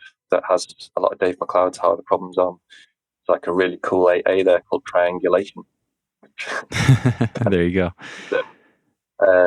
There's like, it's just full of like, but that has quite a few guppies in that indoor style. But like, as a rule, they're just super rare to find that feature. Right. There's another 8B I did up at the pre-sole, actually. If you want to, I quite like playing think of the exception to the rule game. And that has triangular volume guppies on. And again, like, that's just got some weirdness. That had like knee bars and guppies, and that was enough for like teenage Aidan to get a bit confused. I reckon he'd eat it up nowadays, but yeah, it just shows that multifactorial element in climbing. But again, like, some people have mastered that. Like, nobody can mention knee bars without Dave Graham, and you just think like that. And some of these sport climbers now as well have kind of taken it to the next level with applying them, and I'm kind of all for that. There's been quite a few debates in British climbing about pads or no pads, knee bars or no knee bars and stuff. And it just seems a bit silly to me because there's so much rock in the world, and it's only if you're precious about one route and you tried really hard and you did it without a knee bar, it feels crappy when someone comes and does it. Right. But if you look at the whole picture, it's just crazy to think like there are so many climbs in the world that you can't get a knee bar on. Then it's a valid technique. It's actually quite fun. Like, I've got a lot of respect for that technique. Like, I hate it sometimes for like the awkwardness of it. Like, it does restrict your movement a little bit if you're not an expert on how to apply the pad and things. But it's an art, Yeah, totally. Yeah, I can respect anything like that. It is. I just was thinking about. I've done quite a lot of knee barring, and I'm sure I'm not an expert at it, but I've done a fair bit of it. And I was just immediately, when you said that, I was just thinking about a route that I climbed a couple years ago. I think it was an 8A route, and it was like a knee bar scum under a roof, and then you have to extend and like dead point a crimp above that. And it was I've never before or since done a move like this where it was all about locking in the lower body below the waist and making sure that you didn't move at all. Because if you moved, the knee bar would come out. And then generating and doing a dynamic dead point with your upper body. It was so bizarre. And just getting that and it was absolutely tipped out for me. Like, I didn't have any margin. I had to be at full extension to latch the crimp. And it was just so weird. It's like everything in your previous experience is telling you to generate through the legs and the hips. But just to isolate those two things and separate them and compartmentalize them like that, it took me so many tries to get the hang of this move. And it's just totally different, but really fun. That's like an ab crunch punch or something, isn't it? Like, yeah. It's like flopping your upper body towards the rock or something. Right. Yeah, that's, exactly like what... the movement's just brilliant in climbing, isn't it? Sometimes to miss out on that would be a shame for me. But like, I respect people that don't do it because I like seeing power in climbing as well and just like brute force. But there's a place for both of them, And I think it's pretty much that's been and gone now. Like, knee bars look like they're pretty much here to stay. I'm seeing them on all the hard problems and routes. So it seems like that's been the big boom in sport climbing. Actually, it isn't like we've all got way stronger in the last 10 years. We just worked out how to rest properly and then stack the difficulty on, just to like massively overgeneralize and push over a huge area of the sport. Right. Progressed. But Well, Dan, I got a bunch of listener questions for you and for people listening. Thank you guys, everyone who submitted questions. A lot of them were around high angle crimps, different grip positions, how that's impacted your own climbing to focus on high angle crimps and these different things, what you learned from Aidan, etc. So I think we covered most of them. We definitely didn't get to all of them. And for you guys that submitted questions, I'll save your questions for our next conversation, and hopefully we can get into more of those. But I have two questions here that I want to ask you before I let you go. And they're a little bit more general. They're just looking back at your own climbing journey, given the degree to which you think about all this stuff and all these different chapters you've had in, this blunderbuss rifle thing and really focusing in on specific things. What do you wish you had started doing earlier, if anything? Forming an athletic physique to base the foundation on. That's like really easy to answer, actually. But then what's weird, because like you're asking for history to be different, but because climbing was like a bit more grunge, garage based, DIY boards, and training was a bit more underground, something you whispered between your mates.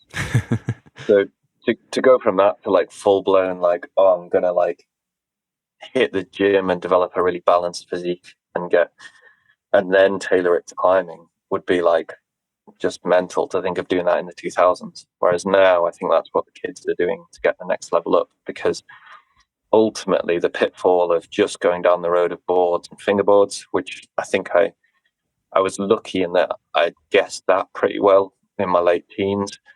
And for myself, I guess not, regardless of grades, like it's just given me the option of basically hoovering up a lot of blank rock and projects and managing to solve those puzzles, which is really satisfying. And also being able to kind of repeat a lot of past test pieces in the UK. And so like I've kind of got out of climbing a lot of what I wanted. I feel like I've managed to, I'm really lucky in that I've had the satisfaction, the personal satisfaction, which can only ever be for oneself, in that I feel like there's been a few times where I managed to climb things on rock that have been very close to what I could possibly achieve at that particular moment in time.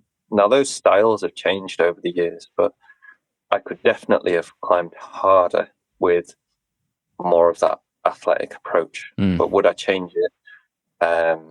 Like I'm glad I got into bouldering at a time when, like 2002, 2003 was when I started putting up problems outside in my late teens.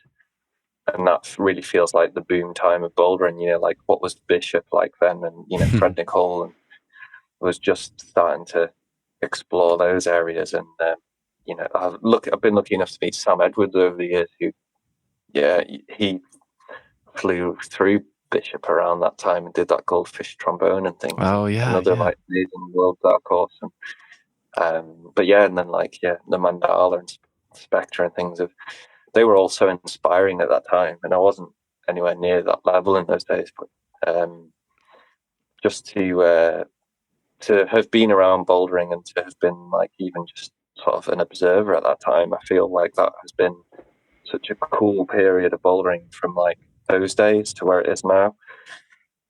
It's really felt like a really interesting thing to have been involved with. I'll stop rabbiting on. More of an athlete. And then what do you think you would need to focus on to get to the next level for yourself? Whether that's V15 or some specific boulder that you want to do that seems like a next level boulder for you personally? Yeah, I think I'd be happy just climbing. Like for me, I'm very. I just like see British grading and grades in general in terms of like the amount of times I've climbed like 8B second go or 8B plus, like the Alchemist in under an hour in fun, and then I'll just spend like 3 years on something in the UK and give it 8B plus because I can't touch the 8Cs in my county because the Gaskin doesn't. I couldn't really I give loads of shit about training and strength and like you can measure a dead hang. So I'd love to get my one arm less than 20 mil drag up to a cool, like maybe I should go for 110 kilo total, or Wow. I'd like to. I've never done 159, but God, doing 158 was like the most useless part of camp. Like I think campusing's brilliant on holds, and campusing problems is amazing, but I think campus boarding is a good way to get loads of movement engrams that you're never going to use outside. And most people that I see that are brilliant at campusing embody that, in that they don't tend to be the best movers. So like, yeah, those feats of strength I'd love to work towards. I guess you can train those in the house, but outdoors, I'd be chuffed if I could repeat a bunch of Aidan stuff locally in the lakes. So like, there's a bunch of kind of 8+8C-ish problems in the lakes, which I would love to do. So like, and they a lot of them have been projects that I've left, and I know I can do them. Like Leopold Sit, I've done all the moves on, and that's like an 8C Aidan did just earlier this year. The problem for me is I just get distracted. I'm very motivated by just having a nice day out climbing and being out in nature. So if the conditions are better and I get really sucked into lines, like we haven't really chatted about high balls and stuff, but if there's a bigger, better line, I'll just go for that. It doesn't matter if it's easier. Like I love the aesthetics and the purity of like the challenge, and that's what so I'll spend like days stomping around trying to find like a big independent line to get inspired by. So I've got one lined up for this winter actually if I get time on the grit. I don't really care if people do it before me now as well, but I would love to do that. So and that for me would be like another line on the grit that I would just be like super inspired to take sort of into the memory banks with me. Whereas yeah, with grades I just get like frustrated just for the personal British history, and I love where we are now with the sport with it. But yeah, compared to the little bit of climbing that I've done abroad and things, like I think a lot of I'm sort of it for me it's just like wicked to see the talent that we've got coming through now and that are traveling and stuff, and people can just see kind of the British climbing scene's pretty strong and healthy. But what matters to me is kind of that I get quite, it doesn't matter to me about the grade. If I've put a lot of effort into a climb outside, it's more about just chatting to my peers. And I'm really lucky in that a lot of my problems are very well respected. So between my problems in the lakes that Aidan's repeated, I feel like they mean a lot to him. They weren't just like any old 8B plus or whatever, which is, like that matters to me more than having a good chat about the sequence and stuff. Yeah, so and I would love, everybody wants to progress, but I think for me, yeah, I guess there's 8Cs in font I'd love to do that are on my list. Yeah, it's just time. I don't think I've really got the time to I'd have to try and tick them pretty quickly, which I think I can do for I've ticked so many things quite quickly in font because I've never had a trip longer than 3 weeks there. Okay. So I'm used to doing stuff between 1 and 2 weeks. I've had 1 3-week trip. Yeah. So I've had loads of 2-week trips, which if you know anything about, if you get bad skin on your first 2 days, that's 50% of your trip with bad skin. So I'm or if it rains for the first week in font.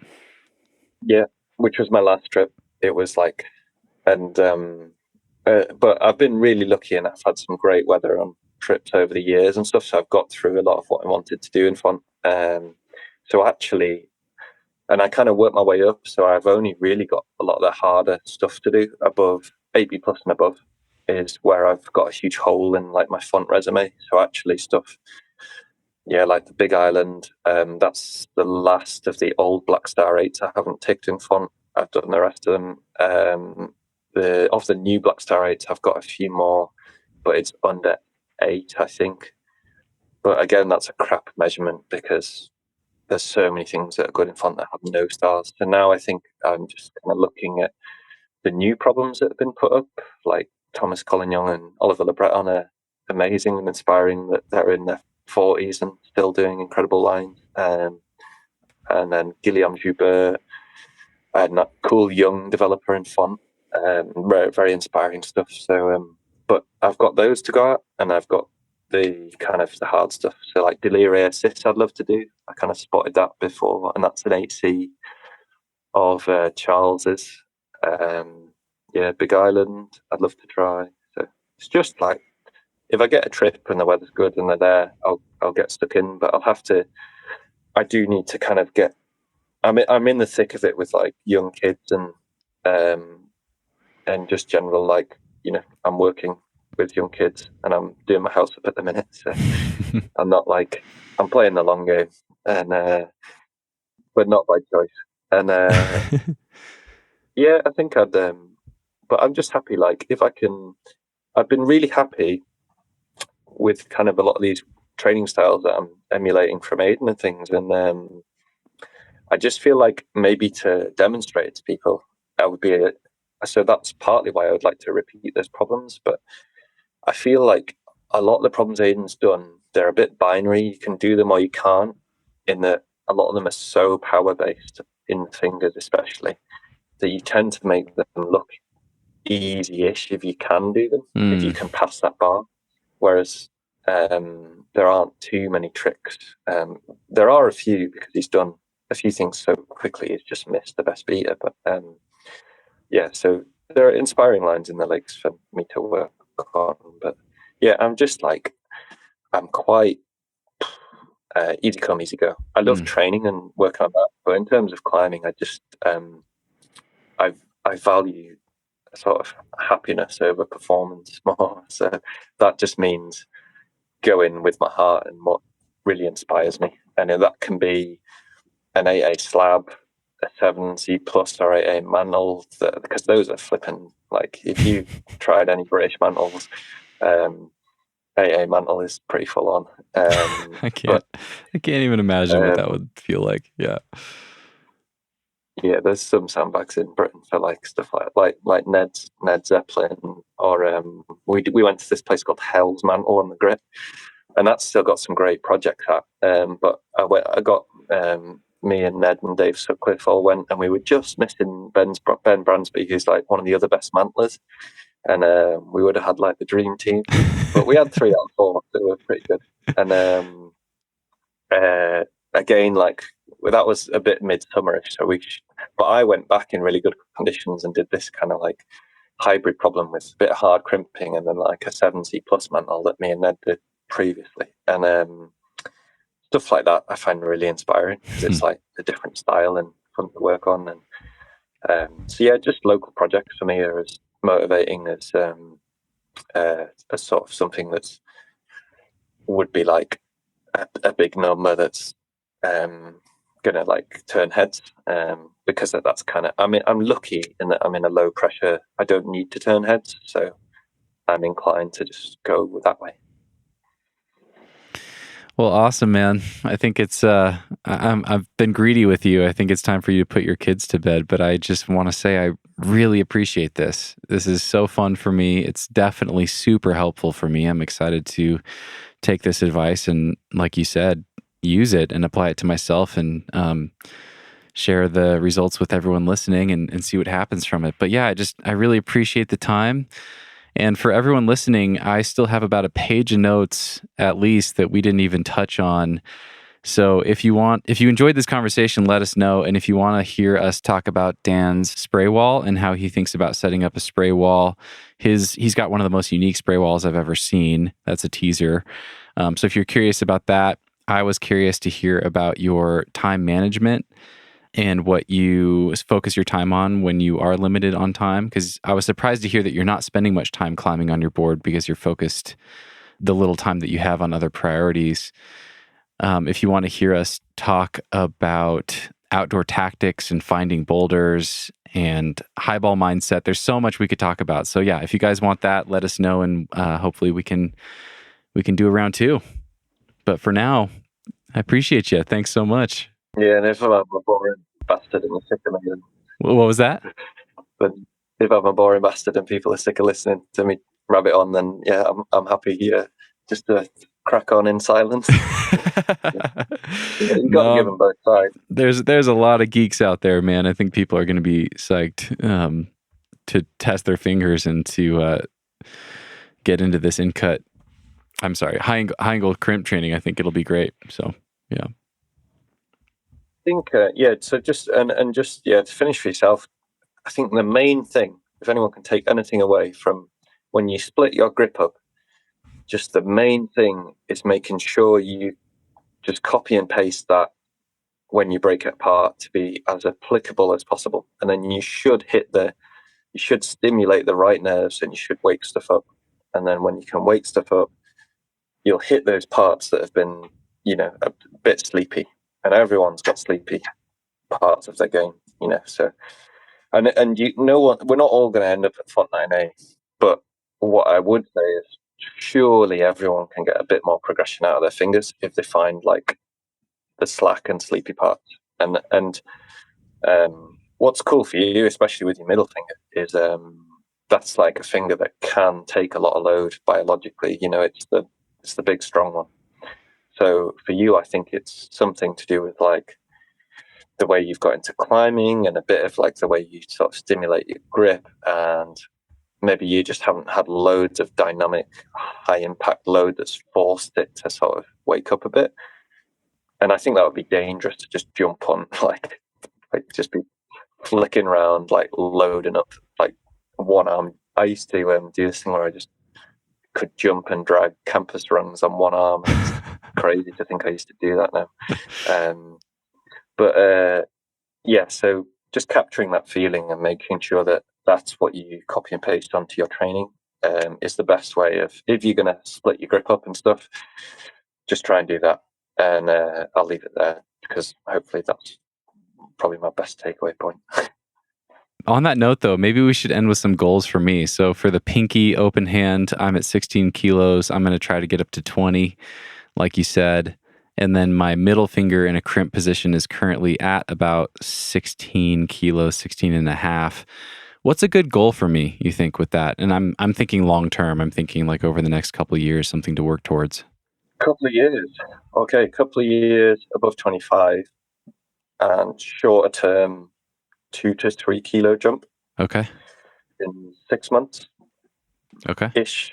That's partly because I think there's something that, and that's where, I feel like the middle should pick up more, and it can certainly handle that kind of load for your body weight and things like that. So I feel like that's not too crazy, and certainly that's the type of numbers you'll see on stronger boulders in sort of the mid-8s. Is that kind of, if it's not on that finger, it will be on, say, the pinky or something like that. Like the load you'll get there. And this is why you see like 138% body weight scores and things like that on some dead hangs and stuff, because like the pinky will just take 40 kilos or something, or 50. Wow. When it's things like that. But it's all load displacement and stuff. But so for you, 25, long, like 2 years-ish goal. And then pinky, I would say, because that's flexed, and then pinky, I would say open, I would say, above 20, because that's a little bit harder. You've got to be a bit more careful with the pinky. You can strain it as well. Mm-hmm. A little bit easier than the middle, I feel. It hasn't got the same support that the middle has. You can't draw from the other fingers as easily. So it's only got the ring to pull on, which is genetically tied to anyway.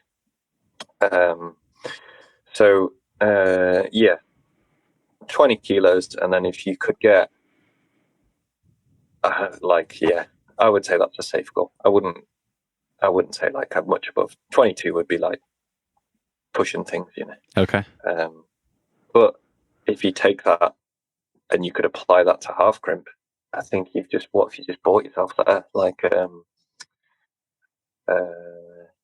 maybe like 10 kilos of body weight, which is probably going to be the difference between one arm dead hanging, and hopefully it'll be the difference between the main thing you want is that grip shouldn't be failing on most of those sort of 514s and up.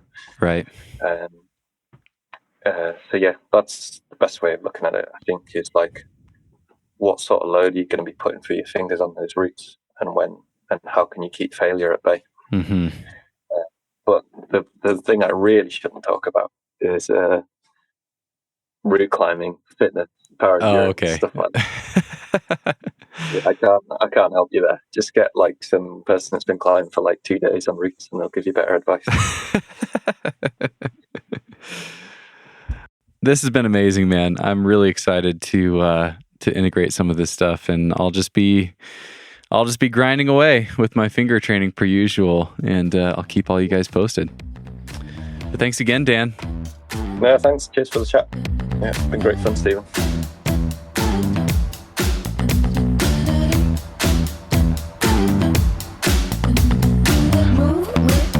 Hey friends, just a couple quick reminders for you before you go. First things first, I put my training results from the finger strength test that I did with Dan in the show notes for this episode. So if you want to see my actual results, my numbers, how much I can lift with each finger, you can download that from the website for the show notes page for this episode. Go to thenuggetclimbing.com and find my episode with Dan, and you'll find it there in the show notes. Also, before you go, don't forget to check out Rhino Skin Solutions. Whether you have dry, glassy skin or sweaty skin and have trouble keeping chalk on your hands, Rhino Skin Solutions has products that are designed just for you and your skin type. Check them out at rhinoskinsolutions.com and use code NUGGET at checkout for 20% off your next order. Also, be sure to check out the Arc'teryx film, Free as Can Be. I watched it, I loved it, and if you love climbing, I'm sure you'll dig it too. Head over to YouTube and search for Arc'teryx Free as Can Be, or use the direct link right there in your podcast app to watch the full 31-minute film for free. And finally, don't forget to check out the Grasshopper board. Check them out on Instagram at Grasshopper Climbing, or visit grasshopperclimbing.com to find out where you can find a board near you to try it out for yourself. Tell them I sent you, and when you are ready to get your very own Grasshopper board, you can save big money on your order. And that is it, my friends. Thank you so much for listening to the very end. I really appreciate you guys for tuning in week after week and for supporting the podcast, either with your dollars or by listening and sharing it with your friends. It means a lot to me. If you haven't yet, I would love it if you could leave us a review on Apple Podcasts or a quick rating on Spotify. That definitely helps out the show as well, and only takes a second. Once again, I hope you found something valuable in this conversation. Best of luck with your finger testing and training. I hope you guys have an amazing week, and we will see you next time. Like we do it, 'cause no one can do it like we do it, like we do it, like we do it, 'cause no